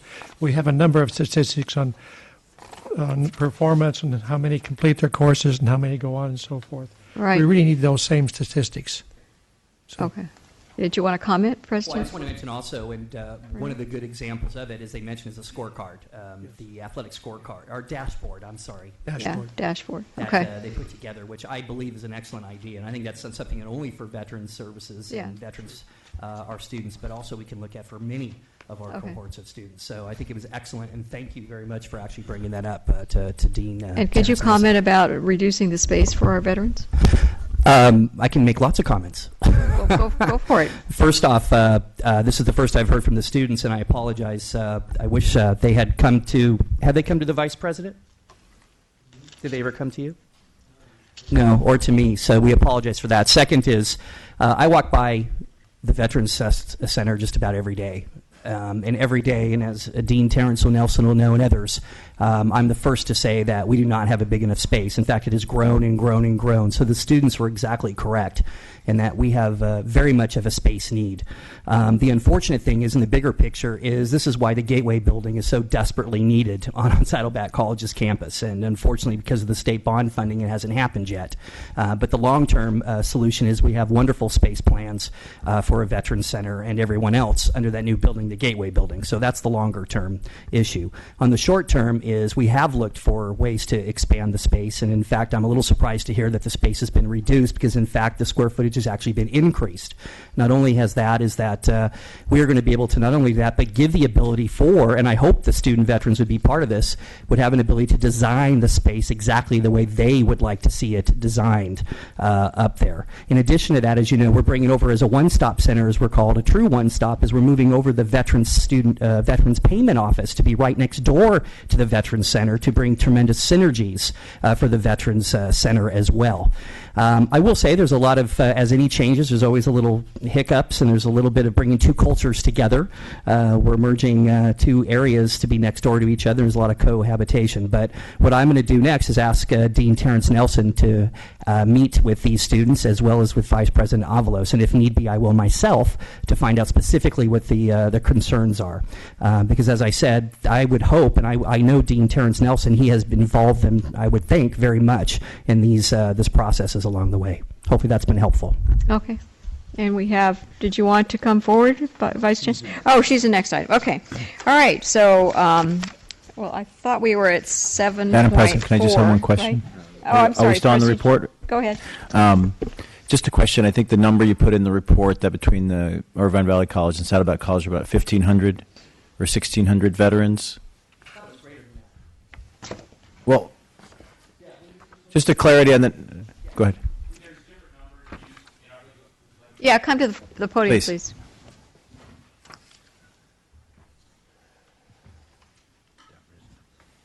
She's, yeah, it's not next one. Yeah.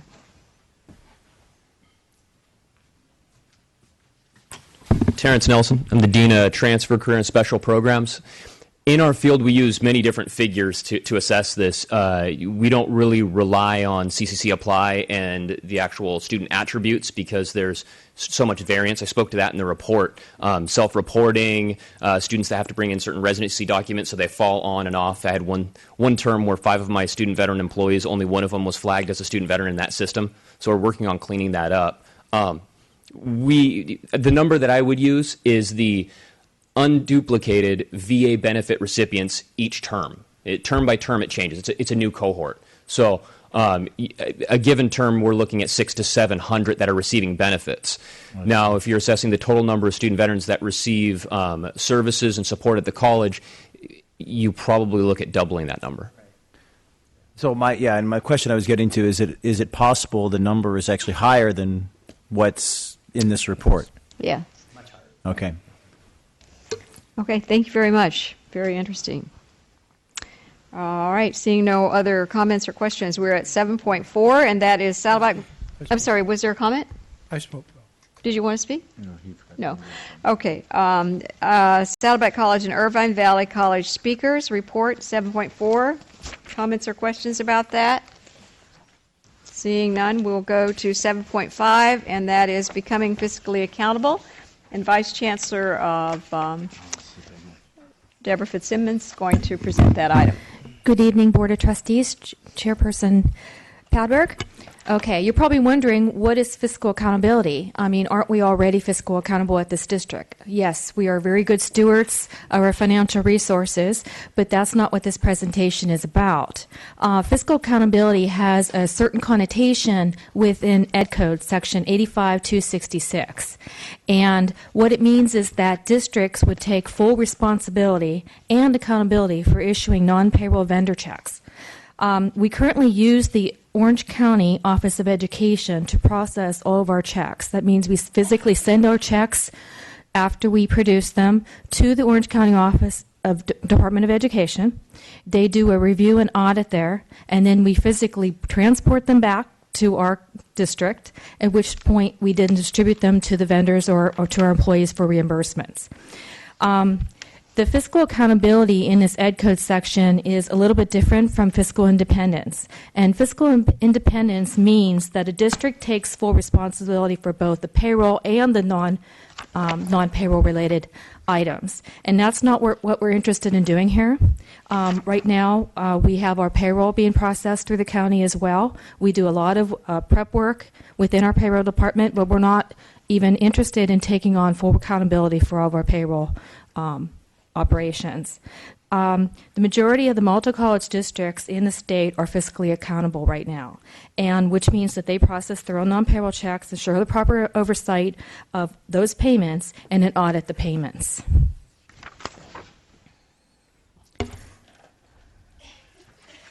What we're suggesting is that we want to take full responsibility for issuing these non-payroll vendor checks.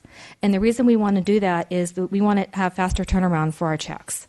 We want to provide better customer service for both our internal and our external customers. And the paper checks that are physically delivered, it takes a lot of steps there to do that step. And again, it basically then provides local vendors, particularly our small local vendors, with more timely payments, and that's really important to those local vendors. We want to take advantage of vendor discounts. If we can pay within a certain time period, we can take advantage of some really good pricing by doing that. And so, and we also wanted to operate under best practices, and this is recommended through the business process analysis session as far as the time that's taken to get the checks and payments back into the hands of vendors. It's going to take minimum initial costs with no ongoing additional costs for this process. This slide basically takes a look at the typical check process timeline in comparison. And as you can see, in the first column, we're showing the number of work days here. The current process timeline is in the middle column, and the new process timeline is on the right, far right. As you can see, it takes them minimally 8 to 9 days, and that's not counting the couple days or so it takes to mail the check to the vendor as well. And these are work days, not calendar days. So then when you have holidays, different thing, weekends, that kind of thing, it makes extra time. Okay. What are the district requirements for doing this? First of all, the district is required to create an implementation plan. We would have an audit firm assist us with this plan and process. Part of the plan is to designate a position to be the district dispersing officer who would be responsible for all the disbursements, and this position would be bonded. We're going to be recommending that the position be the Executive Director of Fiscal Services. We'll be designating accounting staff for checking audit, for doing the check audits, and also for all the reviews. And then during this process, when we develop the plan, we're going to be updating job descriptions, our own internal policies, and our business procedures as appropriate. The timeline per the Ed Code. This is a very long timeline, which is why we're bringing this information to you now. Okay, right now we would be working with the audit firm to prepare all the various steps that we need to do. We want to develop the implementation plan, the policy procedures and controls, internal controls that we already mentioned. At this year's board meeting in August, we would be bringing back an item that would authorize the district to submit an application, and that would be something that the board would have to approve per Ed Code. This application gets filed, and then on or before September 1st, so it would be the August board meeting, and that written application goes to the Orange County Department of Education and the county auditor. Then what happens is on or before January 1st of 2014, an independent audit of our management and our accounting controls takes place by the county. After that, on or before March 1st, then OCDE and the county auditor approve our application. And then we, if all goes well, July 1st of 2014, we become fiscally accountable as far as status. And we would be able to operate under this new process. That's all I have for you today. I have, if you want to ask me any questions, please go ahead and do so. Thank you. Trustee Lang? Yes. I'm just, I guess, a little curious as to why we haven't pursued this in the past, and maybe Chancellor Portner would want to make some comment about that. I guess the other question that I would have is I know we had talked during our audit committee meeting about having an internal audit function, but I don't think this concept came up at that time. Would be doing a separate small contract to just do this work. Okay. So the additional costs involved are going to be obviously full-time person. We'll have an outside audit group that would be involved to some extent. Have you costed that out? It would just be the audit firm to be hired to help us with our processes. We already have templates and samples from other districts who have done this in the past. Most recently, what's the district? Mount San Antonio and Chaffee. So we have all their previous work. And there's no additional staff required. We're going to be assigning disbursement officer position to an existing position. We're not creating additional position. And there should be no reason why we would have to add additional staff to do this work. Trustee Pendergast. Yeah, I'm sorry, you're not finished? Trustee Lang. I had an additional Go question, ahead. and that is, why haven't we explored this in the past? I think the answer to that is that we haven't had people on our accounting staff that were interested in doing it in the past. Now we have a new director, came to us from Coast Community College District, where they use this process, and she questioned why we weren't doing it, and then they started to begin thinking about the process, and it's before you now. Okay. Trustee Pendergast, please. Yeah, I just still need a little bit of clarification on that. I mean, it says no minimal initial costs with no additional ongoing costs. You mentioned you have someone already that would take on. When you give someone title executive director, that also sometimes implies a pay grade increase, and that would be an ongoing cost if that were to happen. So I just want to make sure we get clarification on that. Okay. The current position is already titled Executive Director of Fiscal Services, so this will be part of her already existing duties. And so we already are doing almost all the work except for the audit function. We'll be taking that on. Part of the process, the minimal one-time cost will be to hire an audit firm to make sure that our processes and our internal controls are solid and obviously can take this on. Our accounting staff is willing to do this, and we feel it's the right thing to do, both for our vendors and for our employees for their reimbursements, because it is a long time they have to wait, comparatively speaking. At my former campuses that I worked at in California, we already had this function, and the same thing with Kim McCord. When she came here, she felt she stepped back in time a little bit. So we really just want to bring us more to the 21st century. As we go through the HR financial system procurement process, we've been doing a lot of business process analysis, as you've probably been aware of. And part of that will be doing a lot of other things, that other improvements in the office, best practices, how to make things more efficient and electronically driven versus manual processing. And we expect that we're going to save some time as well in our accounting department, and that we would more than be able to do this work. Trustee Jamal. Thank you, Madam President. I noticed that the one thing that would be eliminated is the OCDE audit. What does that entail right now? Well, Kim, do you want to come up? But basically, that function would be performed by us, and we'll be still sending them the information via files electronically. They're not going to be performing the work that we're going to be then carrying on. So it eliminates sending the checks to the Orange County Department of Education, having them do the review, and sending everything back. We're going to be doing that review ourselves.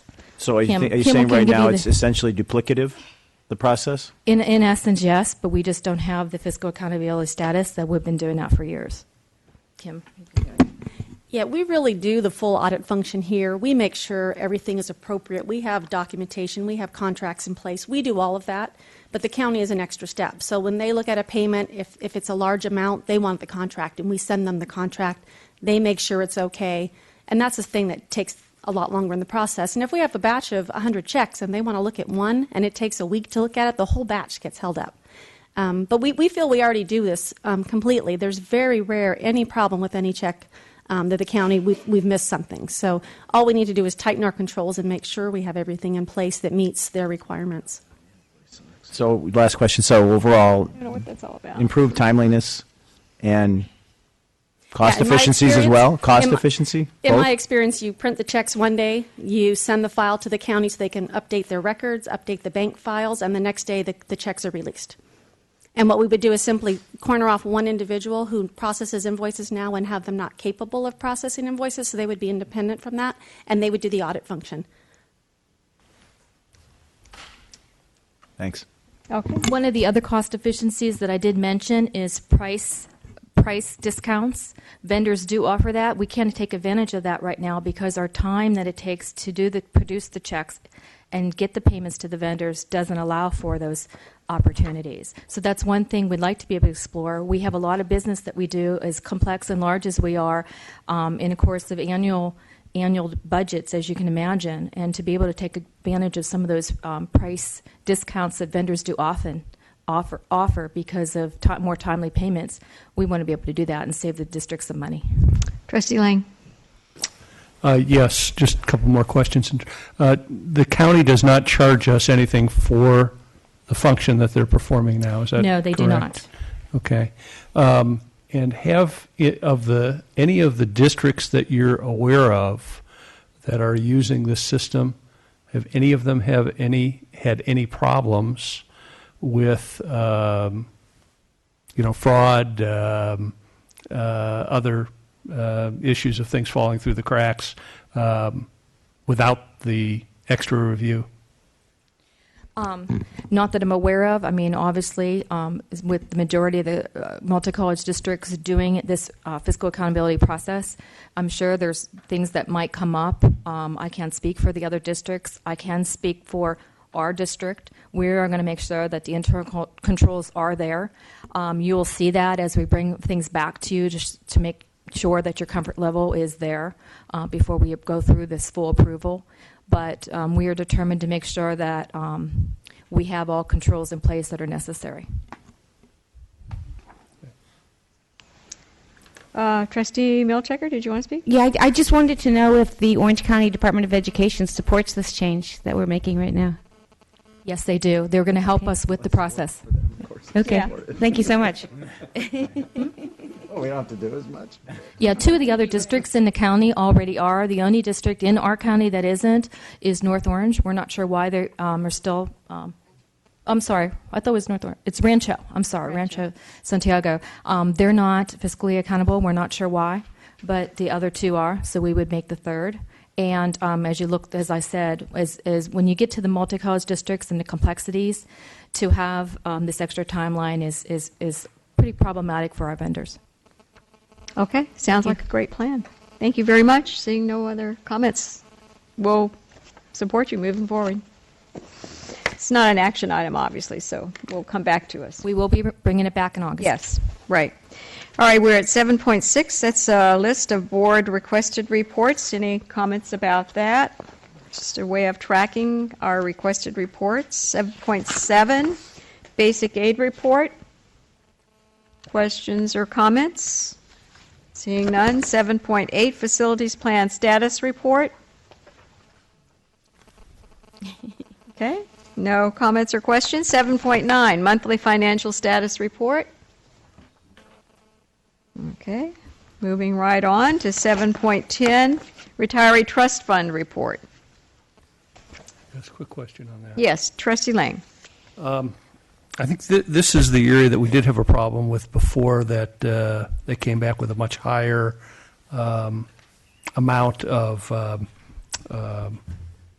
benefits that we hadn't funded towards. I'm wondering when the next actuarial study of our funding adequacy is going to occur here. Well, funny you should mention that. We already did a validation study. We already had an actuary report done by both our current actuary as well as another vendor. We'll be bringing back a report at the next board meeting for your information and approval. Okay, so that wasn't ready for this meeting. We just got the information basically last week. Okay. Okay. 7.11, quarterly financial status report. Okay, seeing no questions, we're at item 8.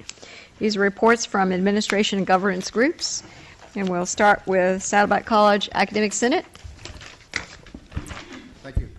Announce our Senate elections, which we finished last week. Bruce Gilman will be the president-elect of the Academic Senate, beginning at graduation day. Kim D'Arcy and Kimberly Stankovich will be our 2 vice presidents. And I want to thank Morgan Burrows from Environmental Studies and Blake Stevens from Architecture for also putting their names into the hat. And we are always looking forward to finding excellent faculty to come forward. We have an excellent batch of professors at both colleges, and I want to recognize them and also recognize the fact that there are many great teachers at both schools, and a few rise to the surface because of various reasons, but we are very fortunate with the faculties that we do have at both colleges. Also part-time recognition. These people have been under the radar sometimes, and it's been something that's been high on my list of things, and I think maybe I can share with you as part of the report that you're asking for what the survey that we took, what the results were, and that may be helpful as well. I visited the IVC Bee Garden on the day it opened, talked with the Queen. Some of you know I'm a commercial beekeeper as well as a teacher. It was very visible and very educational, and I commend IVC on thinking of this and developing it. We had, while you were having your forum, we had another forum, so we couldn't attend, a number of us. And that was, we had asked two consultants to come in, Ian Walton, who was a former State Academic Senate president, and Randall Lawson, who is currently the executive vice president at San Marcos. And the topic was communication between deans and faculty, and we also included our classified colleagues as well. And this occurred a week ago last Wednesday. They began at 8 o'clock meeting with the deans and discussing issues, and as you can imagine, this makes some people feel uncomfortable, but as conversations began to evolve, and then they had a little break, and at 12 o'clock to 2, they met with many department heads, since department heads are critical to assisting the deans and also helping the faculty who need to be in those classes and labs and libraries and counseling centers. Then they came to the Academic Senate for about 15 minutes just to talk what they were doing, and then they met with the classified staff who were available, leadership from 3 to 4, and then Dan Walsh and I met with them for about 40 minutes afterwards. They came back last Thursday to kind of bring together all the groups and do some workshops up in student services. We had, I counted, I think 41 people coming in and out during the course of the conversations. And what they're going to do is pull together themes that they have found that will be presented to the president probably in another 2 weeks or so, of issues that need to be addressed, recommendations that came from the people they met with and talked with, and there were some very frank discussions. This, it seems to me, is a critical piece of student success. If we aren't doing the job working with our administration and they with us in a more efficient and effective manner, it will affect what takes place in the classroom, and it will affect the outcome of what occurs.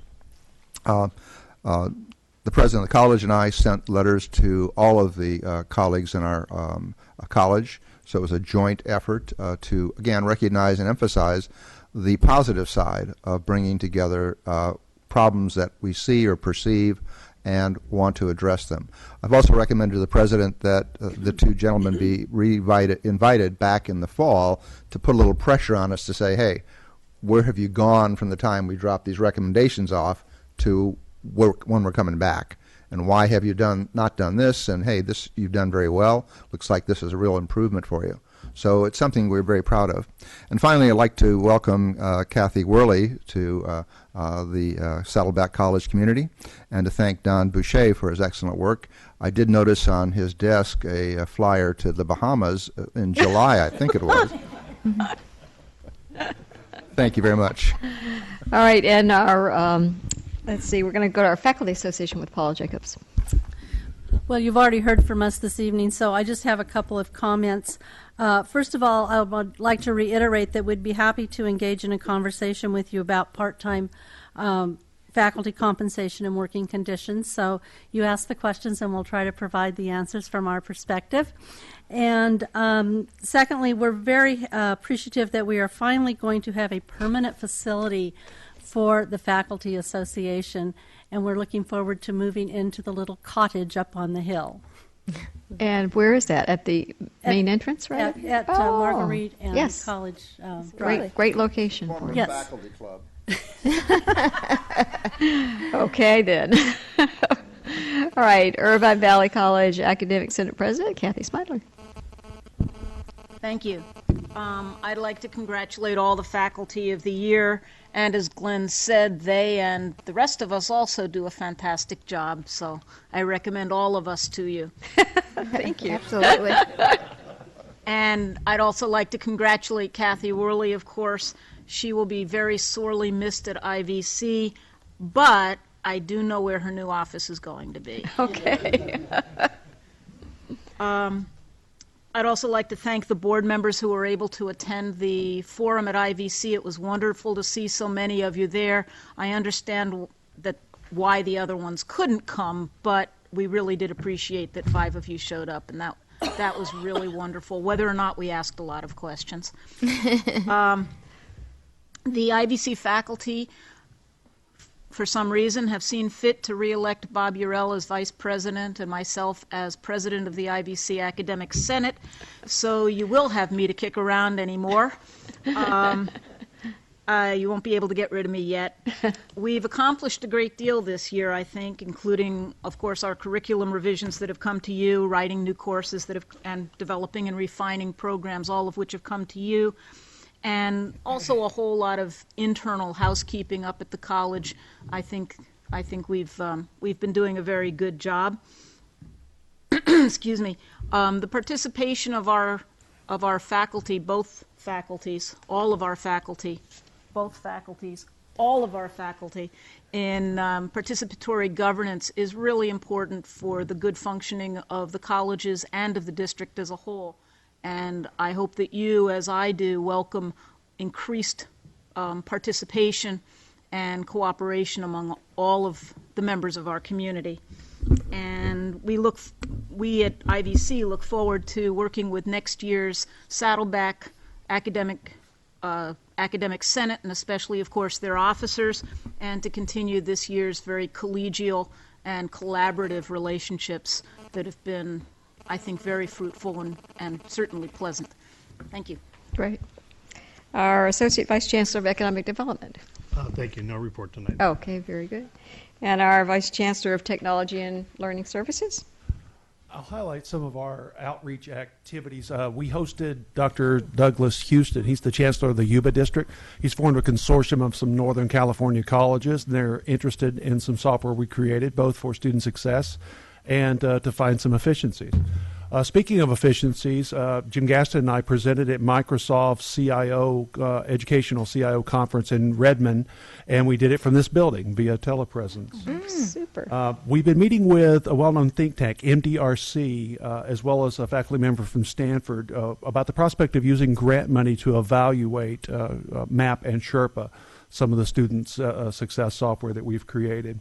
I'll be leaving directly after this meeting to go to San Diego tomorrow morning. Jim Gaston and I will host a spotlight session on MAP and Sherpa, and later in the afternoon I'll participate in a national panel on how IT can aid student success.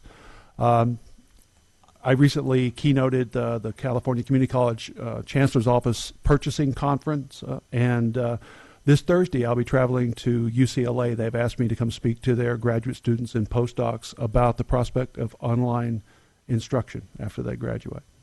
Gee, sounds very wonderful and impressive. All right, Vice Chancellor of Human Resources.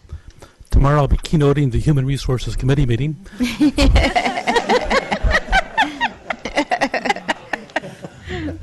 The last couple of years, we convened 2 years ago a committee called the Continuous Quality Improvement Committee, where we looked at some of our human resource processes. One thing we found to be really exciting, frankly, if you can imagine human resources being exciting, is the idea of transparency. And we implemented something that's called the Classified Manager Evaluations, 100% online. Now, that doesn't sound like much, except for the fact that people turning in evaluations on a regular basis was difficult. They get lost in the mail. HR has it, and of course it's sitting at somebody else's desk and so on. What happened was we first implemented that. All of a sudden, the evaluations would come out. You'd get a message saying, send out the evaluation. Everybody in the whole chain can see whose desk it was sitting on. And it was a miracle because all of a sudden it became more and more a usable tool. We expanded it to administrators and so on. So now we have that group. Beginning in July, we'll be able to have that capacity for all employees in the district. So this is actually a really remarkable tool. We've been working almost 18 months to make this happen, so we'll be doing that. We'll also be moving to something else. You've heard about iHired, which we're going to go 100% iPad hiring. So literally a committee member, instead of when you get a stack of applications, the committee has a stack and it goes around to the committee members every single interview. Now we have iHired, so all the applications sit on an iPad. The HR special walks into the committee. They pass out the iPads. All the applications are sitting there. When they score, all the scores are done on the iPad. The numbers show automatically. So right now the hiring process is moving to 100% electronic with no paper. We're going to be moving the same thing also with requisitions of new employees. So a supervisor wants to have a classified employee. It'll be electronic. What happens, it goes from that person to the vice president to the president. Everybody can see 100% what's happening in the process, making it much more transparent for everybody and much more user-friendly as well. So we spent the last 18 months implementing this continuous quality improvement suggestion, and it's going to roll into being this summer. So it's exciting. We think we're going to do the beta testing first to make sure all the bells and whistles are in place prior to school rolling into session in the fall. But that's an exciting process we're having right now in human resources. Great, very interesting. Vice Chancellor of Business Services. I just want to prepare you for the May board meeting. It's going to be a very jam-packed meeting with a lot of important agenda items. Items of note will be the ATEP CEQA hearing and a lot of agreements that are going to be coming forth for the land exchange and the development agreement with the city of Tustin. So it's very exciting news. We also are going to have the basic aid recommendation report coming out of the BARC committee and from the from us to the chancellor and chancellor to yourself. So that's going to be a presentation as well as the OPEB liability report that we owe you. So it's going to be a very busy May. Great, thank you. IVC, our Classified Senate President Dennis Gordon. Thank you. Once again, I'd like to thank the board for recognizing classified employees for Classified Employee Week. Really do appreciate that. Secondly, I'd like to send out some congratulations. One, Kathy Worley is here, and congratulations on... Could we ask her to stand up? Yeah, why don't we do that? That's great. Congratulations, Kathy.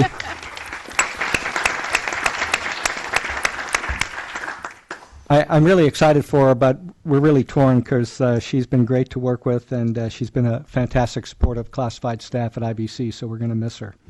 I also have a shout-out to Kathy Schmeidler. Congratulations on being reelected. Fantastic. And tell Bob Urell congratulations, too. You know, a second year is good. No good deed goes unpunished. But we did have our own elections this last week, and I'm going to be finishing up my 2-year term here in a couple of months, so I just wanted you to know that our new president will be Vincent Cooper.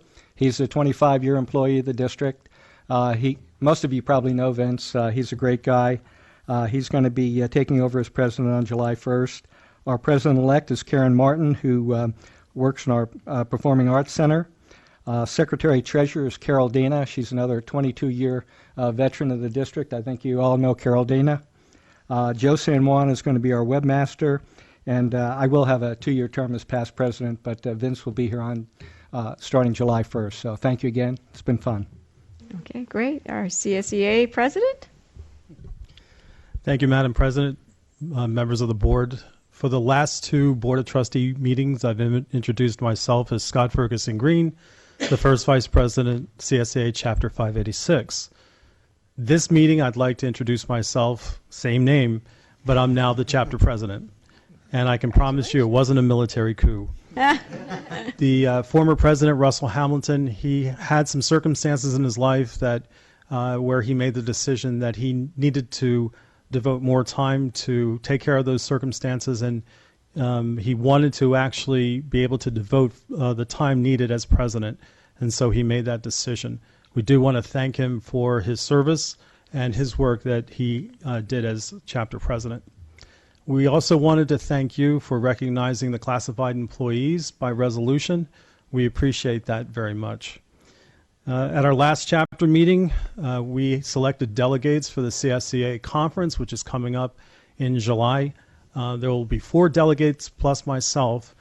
We have a lot of issues that we are going to go over at the conference, and we hope to bring that back to our members and really be able to report on a lot of the things that will benefit the members itself. And also, too, we have Classified School Employees Week coming up, and we're looking very much forward to that. So thank you.